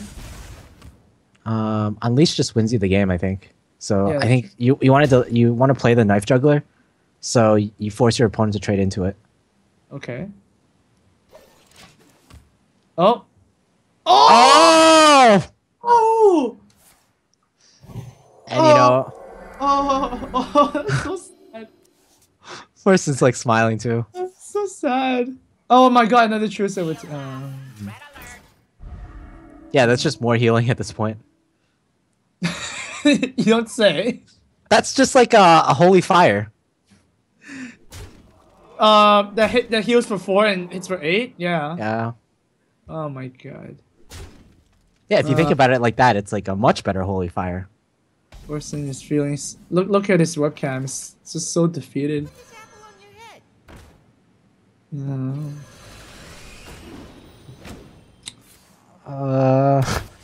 Sure. Oh yeah. Well met. Well met. Nakap's pretty happy about himself. He's like, yeah. Yeah, self-proclaimed best paladin player in the world. You can see why he's so good at paladin. He draws lay on hands exactly when he needs to. Well, I mean, to be honest, Echo kind of got that game from the start, right? I mean, if you're playing Hunter versus Paladin and it's turn 8 and Paladin's still like 27 health, you probably got it. Yeah. Well- it was getting exciting though at the end. Like there was a decent chance that Forsen could have come back. Yeah, the Leon Hands though just stomped it out, just stomped Forsen in the face. So, yeah. Well, Warrior is going to be playing against all those classes. Yay. It's not gonna, man. Okay, well, okay. Forsen lost every game so far. Okay. Yes. Wouldn't it be a story if he's gonna win every single game from now? Would be a good story. That would be a great story. I mean, Yeah. Props to you, Amaz, for always looking at the bright side of things. Yeah, of course. I would have been like all cynical and been like, oh, Okay. Warrior Well, look at versus that. Paladin, no way. Hey, But yeah, Despite is really good against Paladin. That's the Yeah. card you want to see. That is what you want to see.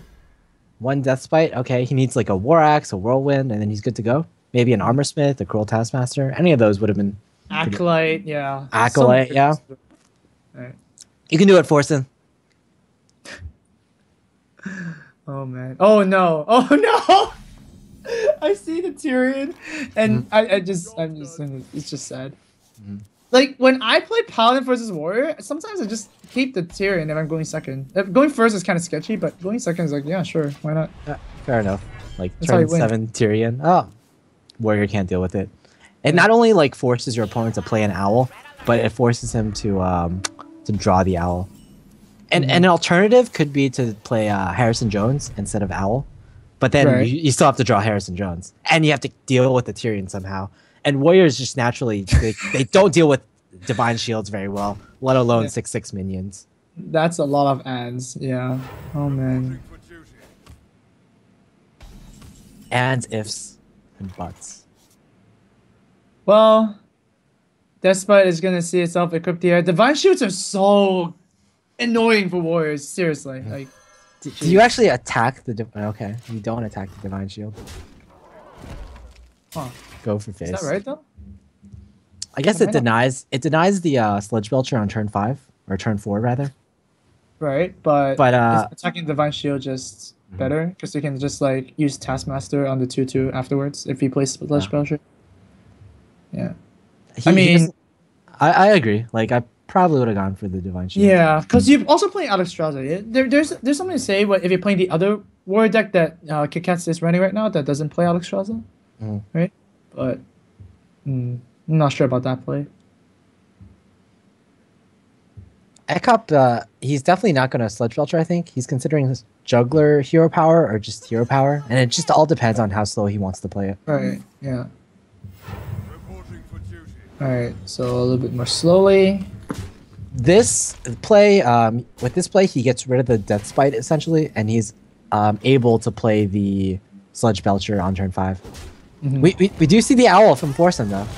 Yeah, that's good. It's one of the ways to, like, you know, handle the Tyrion. But Owl also has a very good target of Sylvanas, right? So can't do both. Yeah. I think in this matchup, like, even though, like, unless you have, like, an excellent, like, over-the-top amazing Sylvanas silence, you probably want to save that Owl for Tyrion, because these games tend to go to fatigue unless you get, like, an Alexstrasza Grom combo off. So you typically, like, the Paladin will draw all of his cards. So he'll draw Tyrion, and then when he draws Tyrion, you have to silence it. Yeah. Well, Sylvanas going to drop down here. Forsen wants to control the board, but Ekop's going to deny that with a very easy Spellbreaker there. And this Spellbreaker is actually doing a lot of work. Very nice include there. Is he gonna Aldor? Okay, he's gonna Aldor it too. Wow. This Sylvanas just got crippled. And the kills are off as well. Wow. This Sylvanas just got deaded. Yeah. And wow, Dr. Boom is going to get wrecked by BGH. Oh my, everything is going wrong once again. You could actually consider not BGHing here. Because you could, like, just save the BGH for his next threat. You typically don't have boards that are that good against Warrior like this. But just judging from these attacks, I guess he's going to BGH. Yeah, I think so. Because, like, Sylvanas is also good to challenge, you know, the other big stuff. Like, Ragnaros is just great to challenge that. Oh, there's a pretty good hit for Ekop there. Only 2 damage to the Sludge Belcher. That's perfect. I've got the beast in my sight. Got the beast. Yeah, so just more pressure on Forsen. And Forsen, just until he draws that Brawl, he won't be able to deal with it. And there's no drawing cards right now. Nothing to BGH, nothing to silence. Wow. Yep. Just everything is so awkward. Nothing deals with the board well at all. Alright, so this Boombot is gonna hopefully snipe one of the bigger creatures and not the slime that comes after the Belcher is dead. So that would be terrible. What's it gonna be? Oh. Wow, good prediction. Wow, it's just, oh my god. Prophet, it's not Prophet Valin, it's Prophet Amaz. Yeah. Wait, what? Prophet Amaz. You predicted that so well. Instead of what? Prophet of what? Instead of Prophet Valin. Velin? Oh, Prophet Ellen. Oh, okay. You know that priest card? Yeah. I'm I thought I heard Prophet of a Loon. I was like, okay. Is that a new card? Those leaks. Okay, so more damage going to Forsen's face. I think he's dead. Yes. True Silver plus no. Yeah, he's dead. He's dead. Previously, if you did this, previously if you did this, and you had an Armor Smith on board, you'd actually wouldn't die. But that was way back then. That was Yeah. way. Oh my god, Forsen just. Well, Forsen is gonna die of 2 armor and is gonna exit Pinnacle 3 without a single win. I'm sorry. I feel for that guy, man. At least he didn't go 0-4, I guess. He went 06. Yeah, but not 0-4. Oh jeez. Well, have a look at the brackets here. Ekop is gonna advance to the second game of the losers bracket, and of course, Faramir and Ekop is gonna be the last game of today. The winner is of course off to play the playoffs, and the loser, well, unfortunately, out of the tournament for this time around. Of course, tomorrow we will continue with Group B, where it's gonna be like a fresh set of games. Very nice. Garag versus Coletto is the first match we're gonna see, and Masan and Sixo is the second game over at the right side there. So you don't want to miss out tomorrow. But for now, we're gonna go on a quick break, and when we come back, it's gonna be Ekop versus Faramir to see who advances. We'll see you guys there.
welcome back, guys, to Pinnacle 3. We're just about to start our last match of the day, Faramir versus Ekop.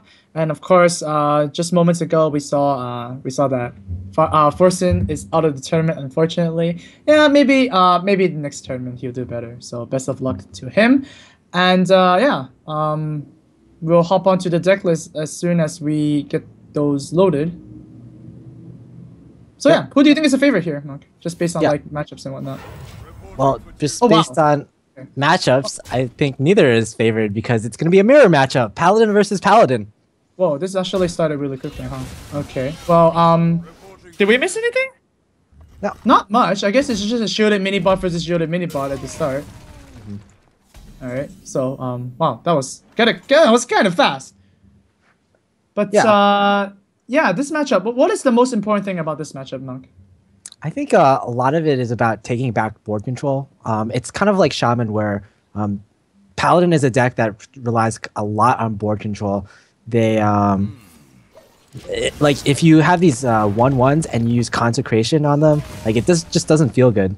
Another similarity that Shaman and Paladin have in common is that they only have 2 board clears each, Lightning Storm and Consecration. So if you use up both your Consecrations in this matchup, then your opponent knows you have no more board clears whatsoever, and they can totally play around that. Okay. So right now, Ekop does use a Consecration, so Faramir is going to keep that in check. I don't think any Paladins in today's group are playing Pyromancer, right? So I guess the equality only procs off the... well, I guess it does proc off the Knife Juggler Master too, so that's one of the options they have. Yeah, the only players I've seen play Pyromancer and Paladin after GVG are Savitz and Hotform, and neither of these players are playing in the tournament. So I'm probably not going to see any wild Pyromancers here. Right, so now, yeah, Faramir is going to have a pretty good board. And Ekop needs to get back in the game. Seems like Sylvanas is not really insane here, I would say. You could try to go for some lucky juggles. Lucky, but that's really gonna be really lucky though. Yeah. Okay, so this is the much safer play. Right. Although it does give your opponent a good trade into the Micro Machine. Micro Machine. Here I come. It's a good impression. You should but you probably shouldn't quit your day job. What? Oh, okay. I'm sorry. Oh man.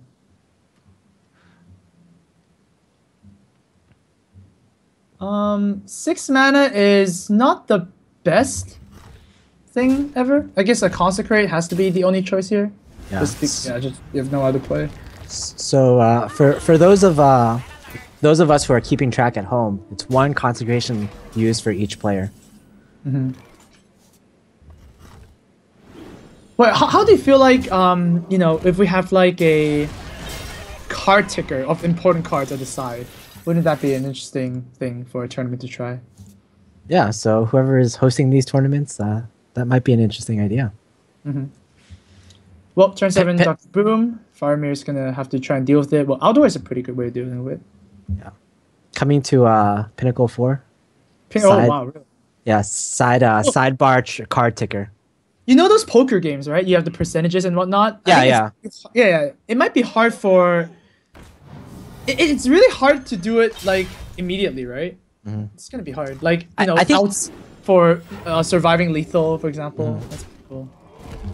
Yeah, I think, like, for that to happen, like, games would probably have to be pre-recorded because it's, like, really hard for someone to calculate that off the fly. Right. That's true. Well, maybe we can try that. Like, you know, the thing is, like, a lot of poker shows are just pre-recorded anyways, too. Well, I only watch poker shows at like midnight, or that's the only time I know when they're on. So I guess most of those are pre-recorded. Oh yeah. So Farbear, from the looks of it, he probably has the bigger deck, judging from the Kel'Thuzad. But Ekop has more cards right now. Even though Faramir is going to have the Tyrion on turn 8, Sylvanas is going to come down, which is just so threatening for the Tyrion. And if it comes down to that standoff, if Faramir doesn't draw a silence, then it's going to be so bad.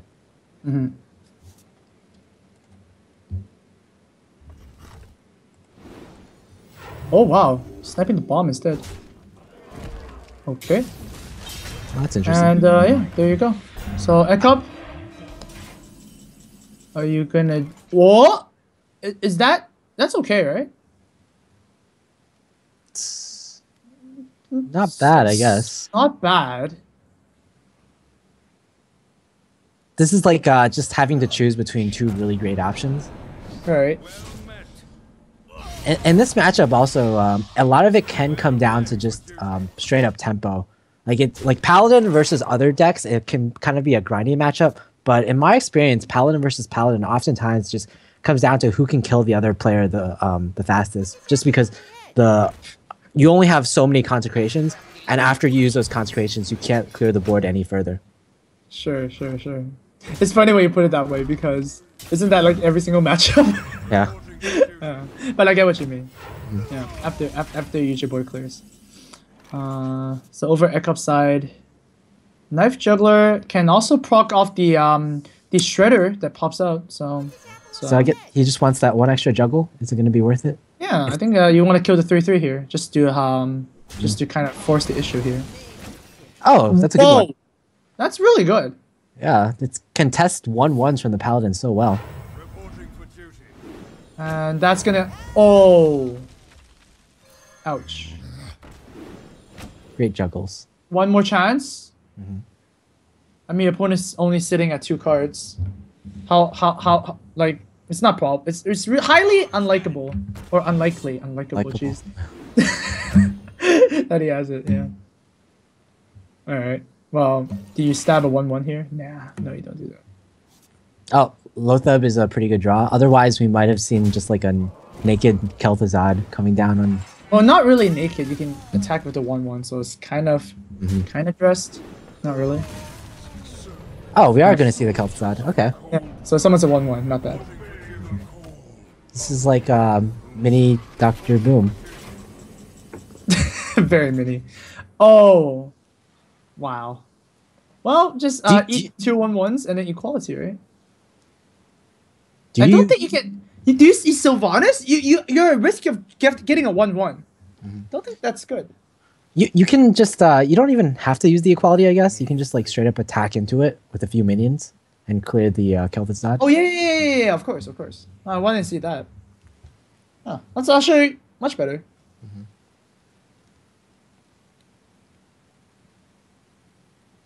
Think that's gonna be the play. Ekop's only sitting on 2 cards. Not too many decisions here. Well, I think the best, yeah. Because we know the farm doesn't have a consecrate. I guess he's deciding which of the minions to sack into the Kel'Thuzad. Yeah. Like you obviously sack the zombie Chowin, but do you sack the Silverhand Recruit or the muster or the quick Quartermaster? That's the card. Quartermaster, yeah. I guess you can do the Quartermaster. Yeah, the Silverhand Recruit has more potential to be buffed further if you draw your second Quartermaster. And of course, Ekop keeps the Sylvanas, just don't want it to trade with the Ashbringer. That would be really bad. Acolyte is not the worst draw in the world. Yeah, this actually, like, Ekop was looking really good because he had such a card advantage, but this Ashbringer is doing so much work. In combination with the anti-Keel bot as well. Right. So we're pretty much going to see this 3/2 perishing to the Ashbringer here.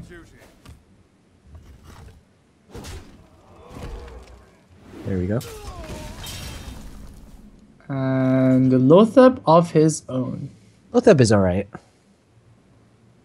But this Acolyte is starting to draw so many cards. Do you just trade everything in? Do you trade like the Armor Smith into the Lothab? Oh, you just trade everything. Oh, wow. That?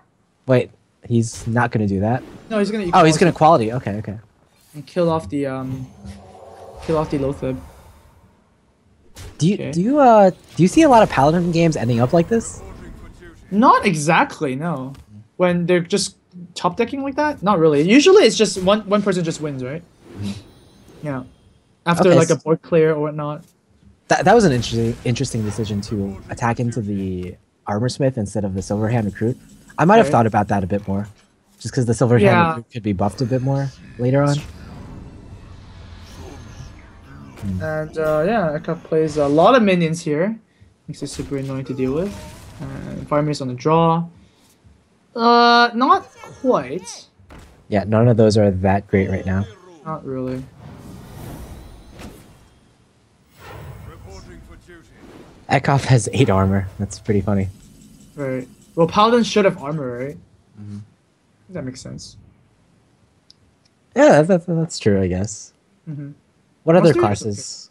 Like druids have armor. 'Cause it's Mages back have to armor. WoW. It's back to WoW where the plate wearing classes should have armor. Do monks have armor? Should I have armor? No. I mean, well, technically every character has armor, Mark. Okay. Okay. God damn it. I expect my armor in the mail. Okay. Okay, Mark. All right. So 2 equalities. Oh, that's not that good. Reporting for duty. And he's gonna be forced to like make a Yeah, you pretty bad have to trade. trade. 3-3 into a 3-1. Yeah. Well, I guess as soon as Faramir draws his second consecrate, everything could be fine. Yeah, everything will work. Everything is awesome. Yep. Reporting for duty. So yeah, just more damage going to Farmir's face. So he's kind of on a clock right now. Yeah, this clock is actually pretty huge because the Spellbreaker from Ekop's Oh. hand. Well, there we go. That's not bad. All of these cards are actually not bad. I think Paladins have actually the best cards in the game, but they just cost so much that sometimes they just can't play them all. Yeah, lay on hands. The problem with lay on hands. Oh, it's consecration. I was gonna say There like we if he go. if he doesn't draw the second consecration, it won't matter because he can't deal with all the minions on board. But there we go, second consecration right there. No, Ekop fixes his own. It's not as useful though. Not really. Spellbreaker could be used for pushing more damage, but oh man, when Ekop loses this whole board, it's gonna be pretty sad. Yeah, I'm just completely looking forward to Ekov's reaction to losing this whole board. Oh man, I'm such a sadistic person. Ekop could get pretty salty. Oh, past the turn. Okay. Whoa! Wow. Turn. Yeah, I'll manage up too. That's a great draw. It allows him to completely curve out. Equality, consecrate, pilot shredder, go. That's pretty good. Actually, no Wait. reaction from Ekop. No. Well, it's kind of expected, right? I mean, Farming hasn't played any equality yet, so it's fine. Knife Juggler Spellbreaker plus the Muster. That's pretty sweet, especially when your opponent used both of the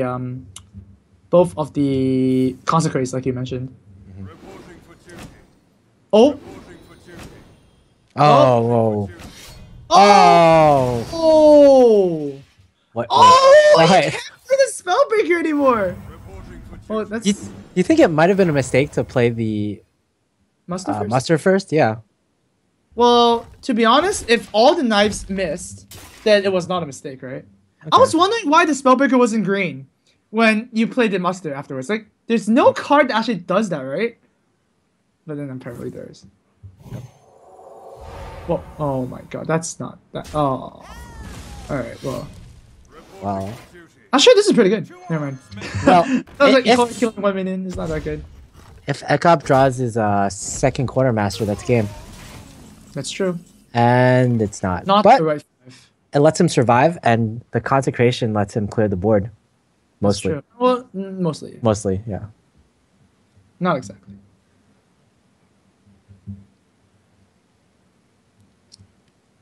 The question here is, Let me think. do you kill off the last Silverhand recruit with your 1/1 or with your weapon? And I think it's going to You be have with the... so much health, right? Uh-huh. Yeah. But actually, Go ahead. I'm not sure, but because like, if you attack into his 3/1, you take 3 damage. But him attacking into your 1/1, only lets him. Okay, so he'd attack with the weapon. No. You definitely attack the 1/1 with the 1/1. You're just buying a creature for 3 life, and of course you buy 1/1 with 3 life. Yep. Oh my god, I like it when chat does the double slashes every time a quartermaster comes out. It's like 2 arms, man. We kind of yeah. It's funny because he usually gives something like 6 arms to his men. 6 arms. Yeah. Oh wow. Echo keeping the Spellbreaker for this long is gonna be a bit rewarding. And there you go, another Quartermaster. Yeah, just a turn too late, unfortunately. Mm-hmm.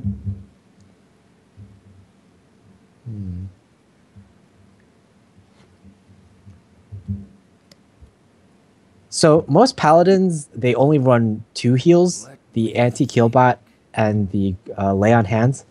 So Ekop's, he might just try to put everything on the board as possible and go for face. And just like try to somehow gradually wear his opponent down.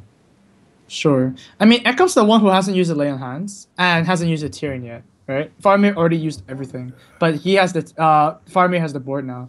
Mm-hmm. It's just so easy for Ekop to just win the game right now with 7 health. Yeah, it's a good point. It's pretty amazing actually that Ekop has been able to claw so hard and so well, given the fact that he hasn't drawn his 2 biggest cards in his deck yet. Yeah, also like Faramir was able to play a Kel'Thuzad, so all 3 of his biggest cards were already used. Right. Oh wow, choosing to Quartermaster here instead. I guess you don't need to Spellbreaker Sylvanas when it's not gonna die. And oh my god, wow. Faramir is just threat after threat, and Ekop is just missing all the draws. But I guess Ekop is playing kind of like the mid-rangey paladin, right? We saw him using the Claw Hammer as well. Mm-hmm. So might not curve out to all these bombs. We also have to remember that both players have used both Consecrates, so this board isn't going to get cleared anytime soon, I feel. Faramir is just calculating a bit more stuff to how do I trade with this, because he has to pretty much use his sword if he wants to clear the whole thing. It's gonna take 1 more damage from the recruit. So what Ekop needs is like a True Silver left. Does he have a True Silver? I think he does have a True Silver. Oh wow, 3 cards from Faramir and 8 cards. Wow, the card advantage from Faramir too. Nope. To be honest, like I think Faramir was safe at least on this turn, completely, because he's already seen 2 consecrations, and the only way you do like 7 damage from Paladin is True Silver plus Consecration. Like no one runs Avenging Wrath. That's not really a card. Or is it? But no. Like True Silver would have been good here, but it wasn't. Just gonna kill the bomb there. Gonna muster, refresh the weapon, put some 1/1s on the board, and looking pretty bad for Ekop right now. Looking pretty bad, especially if even if he top this Tyrion, Faramir's just gonna slice it and go for the face and win. Yeah, this actually, like, it's kind of strange, but this actually plays around Harrison Jones, because if your opponent draws too many cards, he can leave. He can like fatigue himself out. Okay. Faramir only has 2 cards left remaining in his deck. Mm-hmm. Oh my god. Dr. Boom. Dr. Boom. Never thought I'd see the day. That's kind of sad. Whoa. I guess you don't want the... Oh, yeah. So he's like, nah, I can't do that. That's just silly. Oh, Tyrion. God. That's not gonna... Oh, actually, you know what? Go for face! No! Ekop, go for face! If he went for face? Oh. That's kind of sad. Right? If he went for face? Oh, actually, is he winning? Wait, he has to... He can't Black Knight. Black Knight that. Yeah. He can't give him a... That's funny. Okay. Wait. Did Ekop win? There's still Not yet. a No, not yet. Aldor. Wow! This match has been going on for so long, I didn't even realize they're just, they're running out of cards. Yeah, Faramir has literally 1 card left, and Ekop has 6 or 7. Alright. Wow. Faramir might just fatigue out. What's the last card? Faramir. Oh, that's a good one. Well, that's a good one. I've got the beast in my sights. Yeah, definitely could. Wow. Okay, so Farming is losing in 3 turns. Wow! This is so close. Okay, so damage on the board 4, 5, 6, 7, 8, 9 damage on board. So Ekop has to draw something like. It's up to Ekop to actually draw something next turn, or he'll lose. Like a Belcher, yeah. Yeah, he needs like some kind of taunt, or there's no more concentration, so no more board clears, and he's already used his Tyrion, so he either needs Lay on Hands or a Belcher, I think, in order to not lose the game. Reporting for duty. Wait, no, wait a minute. Faramir is pushing how much damage here? 9? 9, yeah, exactly. Oh, no, okay, oh, fine. Well, it's still clearing. Wow, Faramir is so patient. Oh! Oh, is that? There it is. Wait, is it? No, no, no, it's still. Oh, wait, no, no. Wait, what's going on here? Oh, no, I don't know. Farmer's dead. Yeah, Farmer's dead. He can't win this turn. He's trying to third fatigue card. No, that's it. Yep. Oh man, That was a very clutch lay on hands, actually. If Ekop had drawn any other card, I think he would have lost. Maybe the Cog Hammer would have been okay. Oh, that was a grind. Oh my god, that was a long game. I think that was such an atypical Paladin versus Paladin game. When you asked me in the beginning, like, what do Paladin versus Paladin games typically look like? Like, I would never have guessed this. No, they usually don't go to fatigue. They both went to fatigue, which is just weird. Yeah, usually one person either steamrolls the board with like Quartermaster and just wins the game, or like one person clears the board of equality and just wins the game afterwards. So like that. But yeah, don't see that else too often. And now Faramir is gonna choose another deck to play against this Paladin. Ooh. I'm not really liking his choices all that much here. Druid, I guess, would be okay. Warrior, not that great. Shaman, the problem with Shaman is that Lightning Storm is your only AoE. And you don't want to, like, you usually have to clear Silverhand recruits, but you don't really want to Lightning Storm like 3/1/1s. So yeah, Druid it is. And we do see MC Tech in Faramir's hand, so slightly better matchup now. Because, like, you know, MC Tech and Kazan Mystic is kind of like in that spot where, you know, it's kind of like the tech card. Depends on what you think the meta is. Yeah, MC Tech is really great against Paladins, really great against Shamans, really great against Mech Mages. Ooh, double muster. That's not bad, actually. My greetings. Force your opponent to have the swipe, I guess. Yeah. Shielded Minibot, also very good. And not quite the best starting hand for Faramir. All right. Shielded Minibot, go. Came a little bit late to Zombie Chow. It's all right. Yeah. Just gonna see a hero power take off the Divine Shield most likely. And back to Ekop side. Very good muster turn here. Do you just play the MC Tech as soon as it's value, or do you save it for something else? I think it depends on whether you have any other better turns. Like in this scenario, like Pilot Shredder, I guess, is okay. Like if you didn't have like any other 4-drops. Oh, never mind. Okay. Yeah, I guess this play also denies the coin Quartermaster play a lot. Not a lot, but a little bit, right? Well, exactly 1/3. Yeah. Okay. So I guess a little is closer to 1/3 than a lot. Yeah, I do want to clear that off. And it's just, yeah, Druids without Wild Growth or Innovate is just so clunky, right? Just to play your turn normally, it just feels so slow. Oh, wow. Oh, trading that way. Okay. Swipe is gonna play a very major role in the games.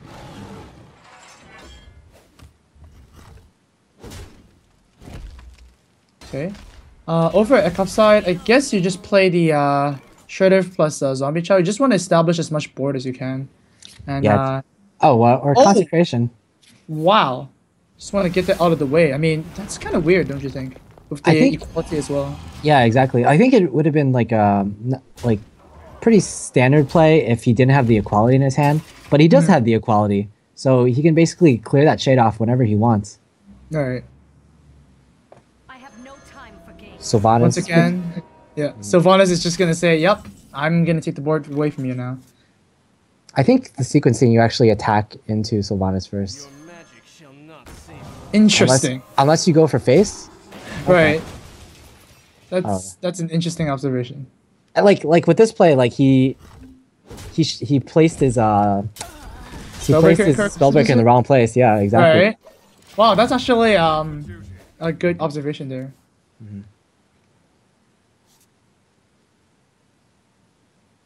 Wow, it's not often that Paladin is the aggressor in this matchup. No. Like it's usually Paladin like just try to control the Druid player just and hope to like keep above a certain health and win in the attrition war. But now Paladin is this 10 to 12 11, right? 11 plus 4. So why not just go all face, equip the sword, and knife juggler coin hero card? I guess you're a little worried that he's not actually at 16 HP right now. He's actually at 21 HP because you have a zombie child. Yeah. So that's why you want to win right now, right? So boom. I don't think you're gonna actually like not like deny the zombie child giving him 5 health though. You can deny the zombie child giving 5 health by killing him right now. Okay. Yeah. Okay, I see what you mean. Yeah. I think that is wait, yeah. Just knife juggler hero part first. Okay, yeah, okay. If it goes, they just go YOLO. Yeah. Okay, so good. 1 in 4 chance to win. Yeah, that's like 50%. Okay. Oh! Oh! Oh! Disastrous. Oh, that's sad. Oh. Things are just getting sniped left and right. Well, that didn't go as planned. Not quite as expected. No. Oops. The face palm from Ekop. Oh man. Yeah, Dr. Boom does that to people. Yeah, all of a sudden, like, Ekop is going to be really struggling in the next few turns because he's just all out of cards. Mm-hmm. Can play, like, a Shredder and True Silver. Yeah, I felt like Ekop could have played better that turn. I mean, if you missed the lethal opportunity, then I guess you didn't really have to go crazy, right? You could have just went face. Like, what is the Dr. Boom gonna do? Like 7/7, it's not really doing anything. It's gonna kill you like 1 minion per turn. Ekop needs like Tyrion wouldn't even do that much because Aramir has the Keeper of the Grove. He needs like a lay on hands right now. No, gosh. Well, once again, Ekop is gonna pretty much die a slow death here. The aggressive start did not carry forward. He couldn't follow through with it, so. Yeah, that's kind of the problem with having such an aggressive start is you usually have an aggressive start because you curved out really well and really low. So eventually you are going to run out of cards unless you draw your card drawing cards, which are, I think, lay on hands. And I'm not sure if Ekop even runs an Acolyte of Pain. I think we saw an Acolyte of Pain from Faramir, but not from Ekop. No. So, wow, no card draw except for the lay on hands. That's a pretty interesting deck. More braid range, I guess, right? Yeah, we see Knife Jugglers and Cog Hammers, just pretty much a standard mid-range Paladin, I guess. Wow. Decent one. Ekop loves Armor Smiths, I guess. Yeah, just like how Forsen loves those owls. We gotta just weave those in. Monk likes taking shots, confirmed. Yeah, obviously. So you just play your entire hand almost. I don't think you can play the muster this turn, but otherwise, yeah. Why can't you take them? Why can't you play the muster? Oh yeah, I guess like you've seen one. So no, that's why. You can't. Mark, you can't. That's why. Oh, jeez. Wow. Oh. Well, I'm not sure. Like, think that's it. Think we're good. I mean, Paladin doesn't have combo, so yeah. Yeah, how about Ancient of Lore into an Ancient of Lore turn? That's just insult into injury. It's just so busted. Just find the combo. Meanwhile, Ekov, No, Lotheb not good enough. not good enough. Wow, that is pretty angry Lotheb there. Look at the spot. Wow. Oh, wow, okay. It just He's like, landed. Ekop, I won't let you end this turn. I think is that game? That's game. Alright. Well, Firemere is not gonna miss lethal here, right? Roar, swipe. 6 damage, yeah, 16. Got him. And there we have it. Firemere ties up the series 1-1, and Paladin is taken out for Ekop, and that's going to be a really hurtful one because, of course, Ekop is the self-proclaimed best Paladin in the world. So he's gonna have to play a deck that he's not the best player in the world at, I guess. Wow. Oh, that would suck. But both players still have the coup available, so there's still some strategy to think about the matchups, especially. So Firemere is going to be playing this with Druid. So yeah, Ekop can play Mech Mage, which is really, really good. Rogue doesn't do too bad, but the Demon Lock, maybe not. Demon Lock. How does Demon Lock match up against Druid? If you watched ESL previously, then you know that Druid doesn't do too well, and I believe like the Demon Lock that Silent Storm used went something like 4 or 5-0 against Druids. Wow. So I guess it's all right. But then again, like the Druids might not have been drawing that well every single game, so who knows? And of course, Ekop is running a fairly different Demon Lock than what Silent Storm was running, so it could just like be completely different. Silent Storm was running like Void Callers, which I think completely flipped the matchup a lot because you generally want to silence those, and it's really hard for Druid to deal with it if it's not silenced. Right. It's actually interesting with Void Caller, right? If you silence that card, then your opponent's demon is still in their hand, so you're not really silencing anything, perhaps. So, yeah, definitely one of the more underrated cards that people are starting to figure out right now. It's going to be the Mech Mage against the Druid. That's a pretty obvious pick. Faramir may want to play this matchup, though. Look at his hand. Oh, yeah. That hand is like almost the best that you can get. You just need like a rat or something. Just need a Wrath. Wow. Yeah, that's really, really good. No turn 2 for Ekop. That's gonna be pretty bothersome. That's gonna suck so much if he has to face a zombie chow. Oh my god. Oh. Damn. Well, Farmer's gonna be happy to see that. Yeah. He gets like a free wall growth too. Yeah. And wow, Echo actually doesn't even have a turn 3 play. I mean, TTT has a 3/3. That's it. Yeah, normally in this matchup, like, you're kind of hesitant to play wild growth on turn 2 sometimes, because if your opponent plays something like a Mech Warper, like, you're kind of forced to deal with it somehow. Right. But in this scenario, like, oh, no pressure at all. None at all. So now it's actually the Druid pressuring the Mech Mage, which we don't see too often. Bit too late. Imagine if the Mech Warper came on turn 2. How different this game would be. Yeah, the Zombie Chow would have died. Echo would have played like a 4-drop at turn 3, so on and so forth. Actually, you know, one thing interesting about Ekop's hand is that there's 2 Mechanical Yetis in it. Yeah, I think usually- like 90% of Mech Mages these days only run 1 Mechanical Yeti. Or if you're Reynad, you'd run like Water Elementals. Yeah, yeah. Definitely very good against Priest. Right, 2 Mechanical Yetis. Yeah. But then again, like, who brings Priest to tournaments, right? Oh, thanks. Thanks, Monk.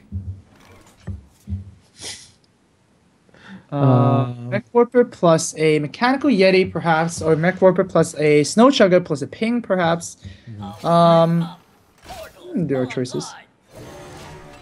Yeah, choices. But, Unfortunately, like this Mechanical Yeti gets traded pretty cleanly from the Ancient of War. Ooh, and another swipe. Those are going to be useful later on.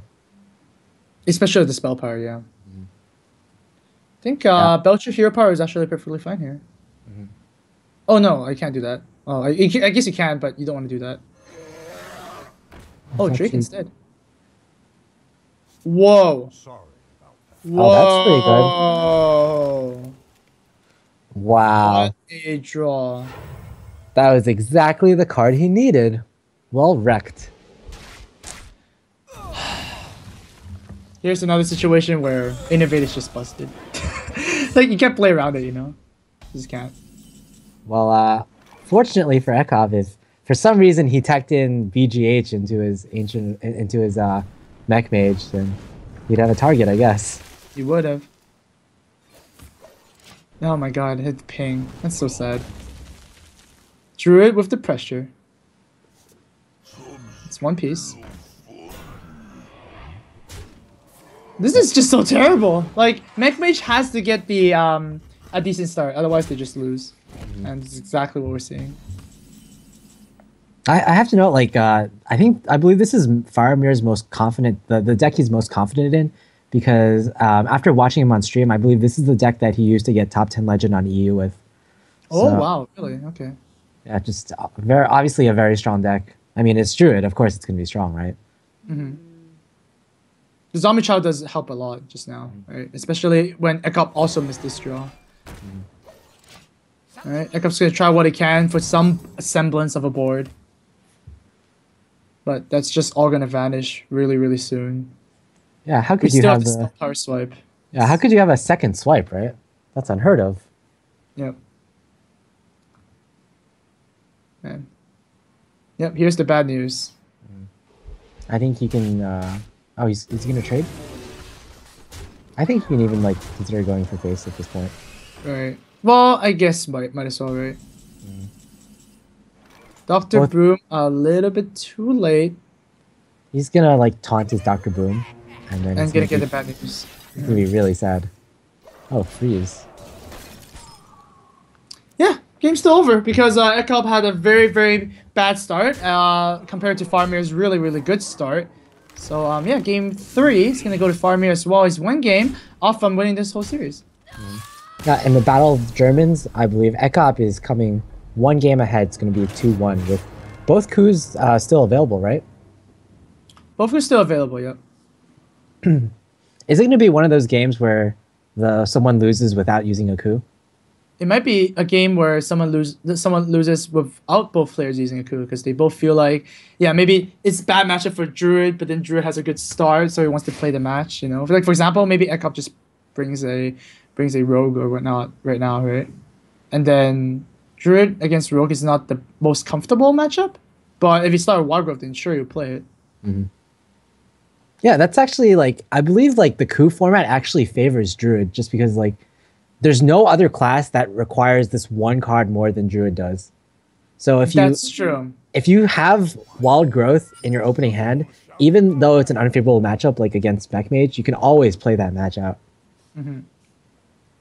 Well, here's the situation, right? I guess Faramir could use the coup right now, but he'll be placing against Rogue. So he confirms. Then Ekop sees his opponent has kept one card, might be thinking, oh, maybe he has Wild Growth or something. I don't want to coup this. Do you think that might actually be a misplay? Faramir Confirm so mulliganing- early? Yeah, confirming so early. It gives Ekop more information to work with, right? Right. That's actually, well, definitely, it is, you know, a little bit of mistake, I guess. Just because you're giving your opponent, like, extra time to think about it. I mean, this is like one of the best cans you could hope for as the Demon Lock. 2 Twilight Drakes. So I think might as well keep this hand. No. Oh, wow, no. The last second, Ekop decides that, no, I can't beat Wild Growth. Nobody can beat Wild Growth. Yeah. You know what? Actually, like, that might be a mind game for Faramir. That he kept one card in his opening hand. Oh! He did it so fast, right? He's like, yeah, I definitely have Wild Growth. Like, Yeah, you don't that's want to right. play. You don't want to play against this, right? Wow. Interesting. So Faramir is has Warrior and Shaman against this weird Demon Lock. Which one would you pick?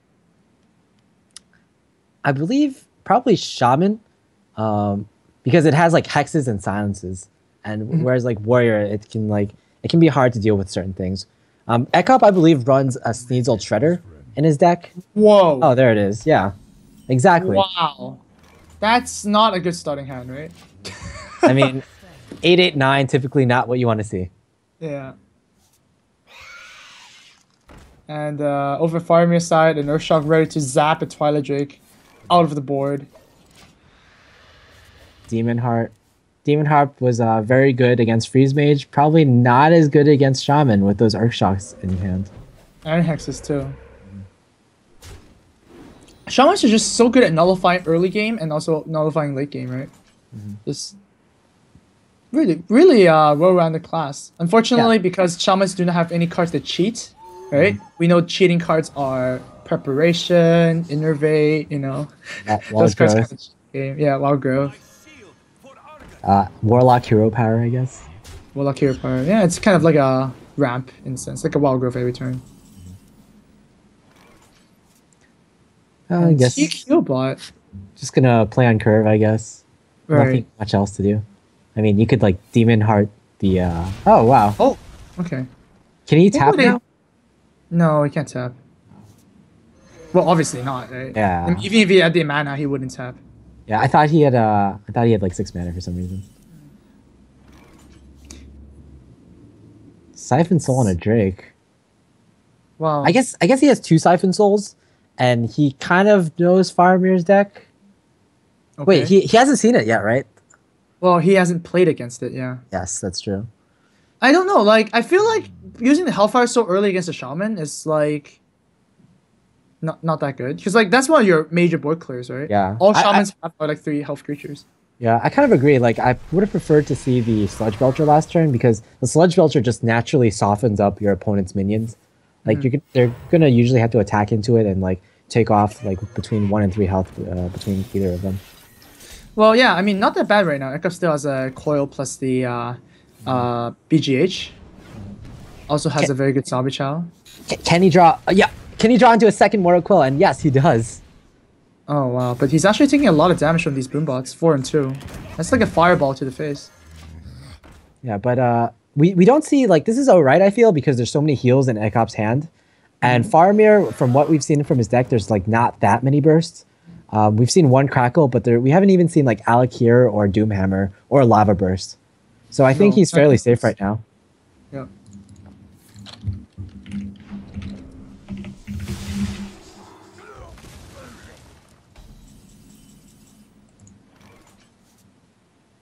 All right.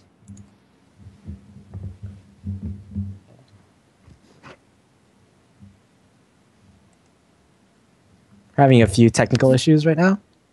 But And we're back. Okay. we're back. We're back. So we're back. Okay. All right, so what's happened so far? We didn't miss too many things. I mean, Faramir, I guess, was forced to use the Earthshock on the BGH. That's what we missed there. And yeah, I mean, look, I mean, if you see your opponent use an Earthshock, wouldn't it just be like super happy that you just play Twilight Drake and be like, yeah, that's good. Gonna use Demon Heart offensively, however, and play a Farseer. Yeah, I guess this curved out better. If you play the Twilight Drake, you kind of like have to float a mana by playing the Earthen Ring Farseer. So I guess that's fair. We see Power Mace from the Shaman, but have we seen any mechs yet? Yeah, I was just about to ask you that same question, actually. The answer is really no, right? I guess like you kind of expect Pilot Shredder and there's like boom bots, but beyond that, like there's not really much, right? You're just using it as an Eagle Horn Bull, I guess, which is completely fine. Not the worst. Alright, this Twilight Drake is not gonna live for long. Like Fiery War Axe is so good that you'd be willing to pay 3 mana. Oh, Reincarnate! There we go. Oh, you're right, Monk. You're right. And Amaz, you said there was no Reincarnate. Well, look at that.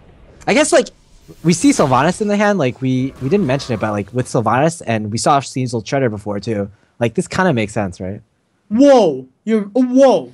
Sylvanas plus Reincarnate against like Ekop's hand? It's actually quite insane. Like if he somehow steals a Sneasel Shredder and revives a Sylvanas, Oh and my like God. and uses the Sylvanas to like attack into something, That'll be insane. Oh, this is gonna be very sneaky. Farmer is actually gonna set up the Sylvanas right now and try and use it later. Does Ekop suspect it though? I mean, you see Sylvanas in a Shaman deck. Who runs Sylvanas in Shaman, right? No, nobody, right? Nobody.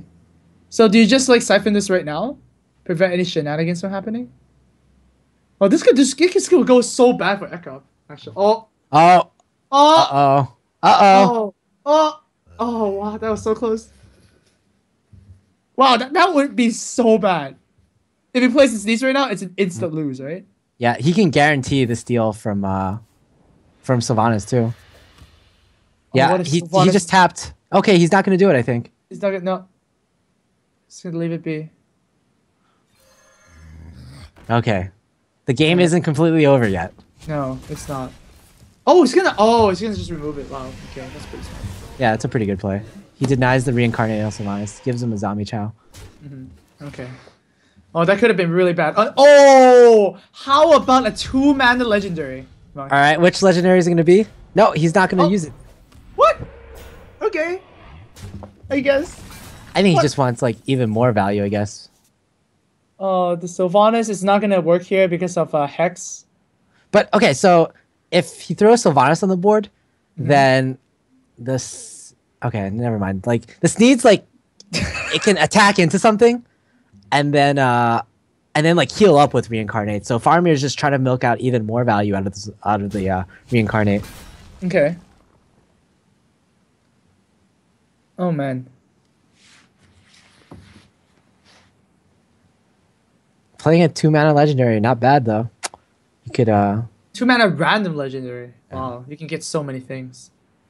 Imagine all the big guys. like Blood Mage Thanos, or Loraker Cho, or Nat Pagle. That's not what I was thinking. Or Millhouse Manastorm. Nope. All great 2-mana legendaries, right?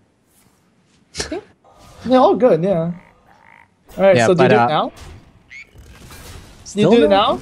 Still no? Wow! Farmir is like, do it! If I was Farmir, I would have done it already. No, it's Maybe so maybe he's patient. like he's scared of like some Shadow Flame play. Okay. Oh, I would have done it ages ago. Oh! Oh! No! Oh, that's Uh-oh. terrible. Oh man, Echo's gonna get a random legendary. Oh. Kel'Thuzad, maybe? Oh, Neptulon. The one. Oh, that is. Well, that turned around quickly. Oh man. Sylvanas Shadow Flame, one of the best combos I think in the game. He needed exactly that card. That's true. Yeah. And now Ekop is in a dominating position. He started out with 8/8/9 drops, but wow, he's gonna get Kel'Thuzad and Neptulon on the board, Oh jeez. and a Mistress of Pain. Why not? Yeah. Have a drink. Well, there's one hex. I think Farmir would have loved if the board switched around. He could have reincarnated his Kel'Thuzad and get another Kel'Thuzad. That would have been nice. Not the case though. Spell Power Totem. I mean, why not when you have the spell power totem? Might as well go for Lightning Storm, I guess. And Crackle kills that as well, but So now it's going to be the Shaman hero power against the Warlock hero power. And one of them is Warlock slightly better here. more like it's the Shaman versus a lot of minions. That's how I look at that. Oh, 2 minions go down in this turn.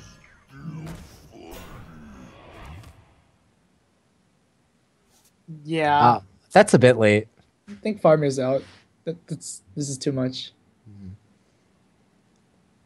Right? He can kind of kill the Sledge Belcher. Oh, Well, you know what? You know what you can do? You can reincarnate the Flame Tongue Totem. Yeah, and make it to the left side, right? Yeah, exactly. But no, because you can also reincarnate the Drake and make it a 1 health creature. Oh my god. Okay, That's a good draw. it's over. No. Wow, Eka feels confident enough to play I guess I don't like Jiraxis here because the only way you're gonna get blown out here is like with Harrison, right? Yeah, exactly. This is So, kind I of a mean- risk. I think Right. I might prefer like tapping and doing something else at the same time. Like I tapping, would. heal bot, dark bomb, clears the board. Oh, Yeah, does he's fine Faramir? too. Don't think Faramir runs Harrison in this deck. And yeah, holding on to that reincarnate might have been not the best. I mean, if he also Faramir held the Sylvanas for the longest time and not just played it on the board, that could have been pretty big too, right? Yeah, like just getting like the combo of Sylvanas plus reincarnate. That's Yeah. huge. Yeah. This Like, this board is just gonna spiral out of control now. It's like a mind control plus summon a Sylvanas. How good is that, right?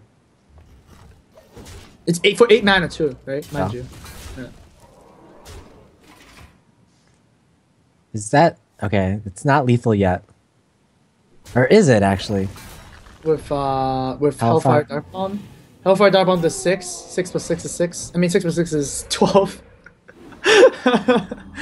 I don't think Hellfire actually contributes anything. Oh no, that's it. That's just Yeah. Yep. Got him.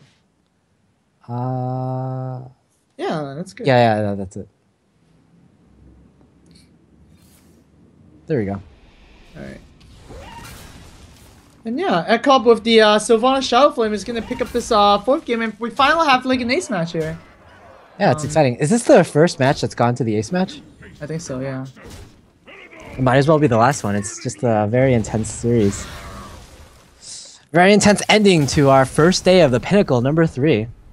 That's good. So yeah, wait. Doesn't Faramir still have a coup? Yeah, he does. So it's gonna be Warrior either against the Demon Lock or against the Rogue. I think he's guess- definitely going to want to play against the Rogue. Demon Lock has like so many weird threats, and you can see like he has Kel'Thuzad, Jiraxis Sneeds, and two Twilight Drakes. Just all so many things you want to silence, whereas Warrior only has one silence, so it might overload the Warrior in that respect. Yeah, Twilight Drake is definitely one of the cards that would have go like, yeah, I'm not gonna do that. Because if it was just a handlock, then at least BGH would have been done something. But like BGH is practically just dead, right? KT, Sneeds, they all avoid the BGH. So yeah, I can see Faramir just cooing the Warlock and going the Rogue matchup. Yeah. Let's do it, right? Yeah. Yeah, like this- Warrior is like pretty good against Rogue these days. I feel because you can just keep getting health, and the biggest threat of Rogue is that they can burst you down, like Tinker's Sharp Sword Oil, which is basically like better than a Fireball in in most circumstances. It's just so strong. Oh, wait, what is this? 1 second. I think before the final match, we're actually gonna go into a short 1-minute break. Okay. All right. We'll do a 1-minute break, guys, and then we'll be right back, okay? Of course, you're watching Pinnacle. You do not want to miss the last game.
All right, we're back, guys. Just a little issue we need to deal with, but yeah, apparently Faramir did clear out the demon lock deck like we predicted, and we're gonna go into the last match of the day.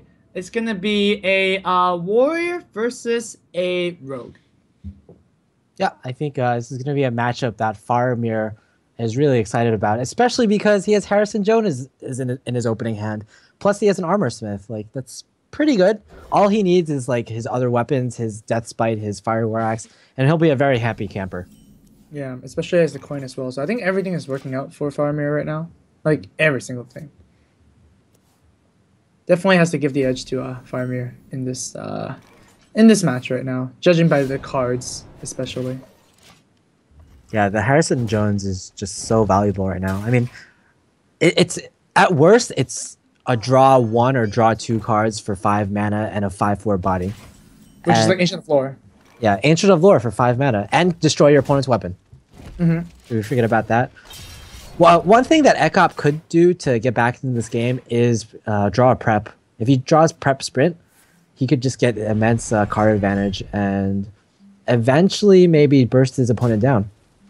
Yeah, I mean, as the thing is, like, you're kind of like racing the clock, right? Your opponent is just gonna, you know, get more mana, play the big bombs, or even just armor up every single turn. So you need to get that prep ASAP. Now, here's another turn to possibly draw the prep, and he doesn't. He draws Earthring Farseer, and he throws the SI agent down. Yeah, and Harrison's gonna come down immediately. Gonna kill off the dagger. That's like usually the most that you can hope for, because when warriors use their Tinker Sharpsword Oil, they usually like Blade Flurry on the same turn to get the maximum amount of damage in. So sense. pretty good Harrison Jones right there.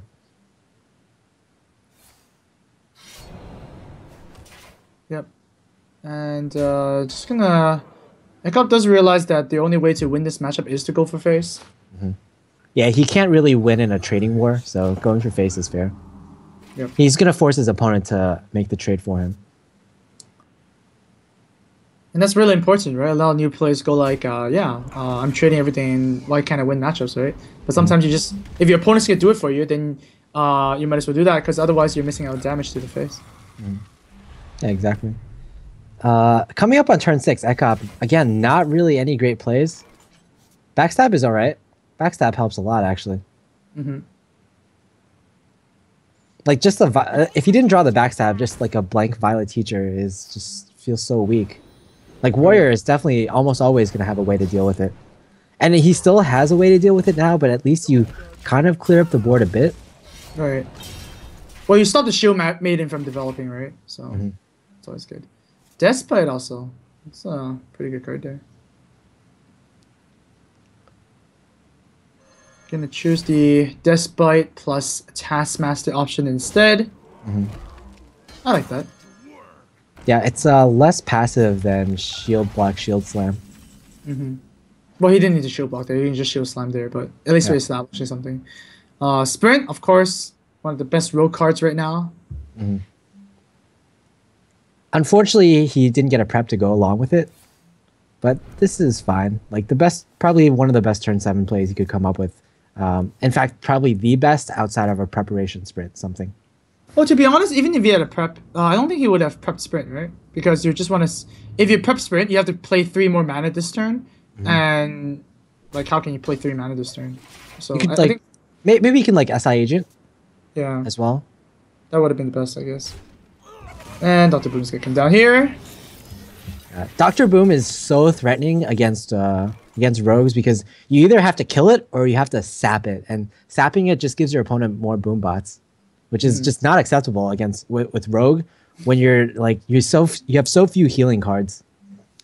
I like that. Not acceptable. It's a good way to put it. Fan. Oh, there's the oil.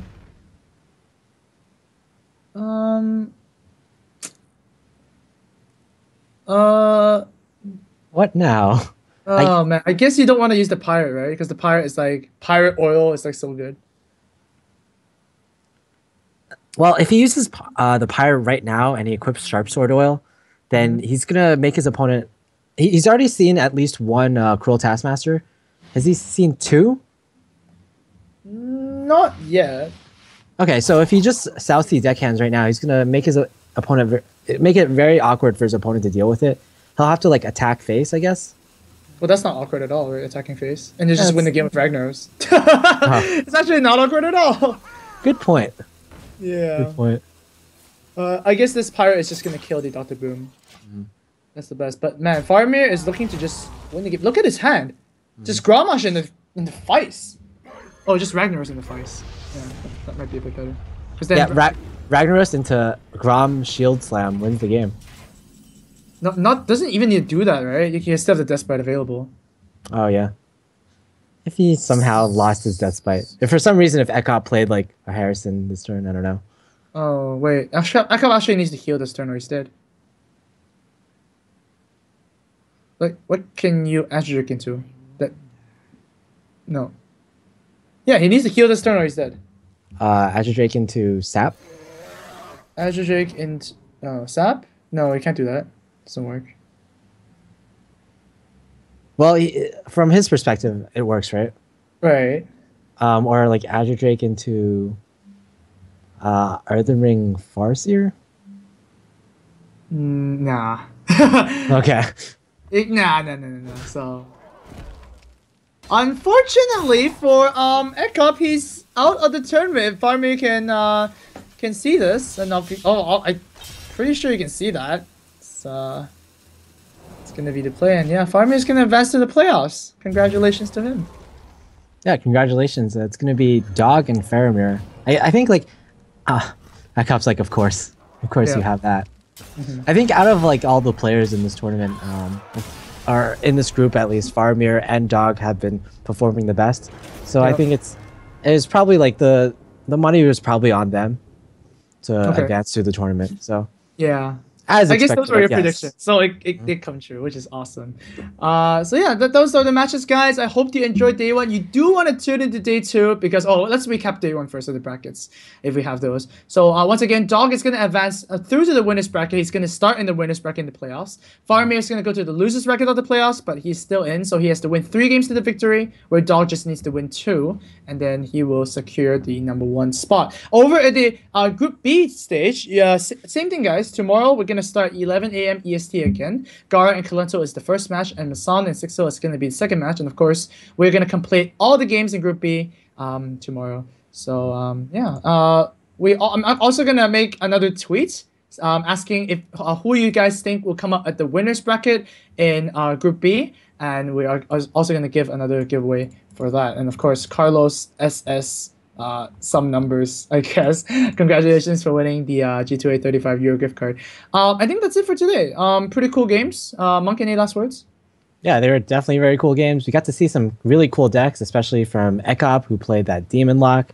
We got to see a lot of rogues, a lot of paladins. We saw like a really nice fatigue paladin match that I had no idea how that ended. And of course, we saw some Ragnaros's not being silenced, I guess.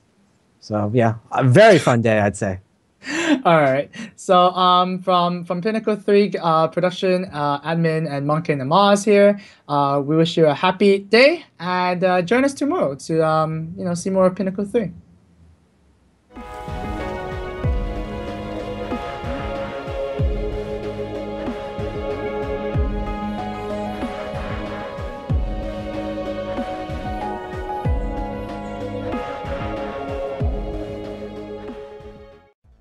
Hey, are you curious? How long does it take to buy a video game? And the answer is less than 20 seconds if you use G2A.com. Watch. Google the game you want. Follow the link. Express checkout. Fast payment. And done. Now, all you have to do is check your email and play. G2A.com. Over 600 products, 24/7 support, and no registration required. Visit now.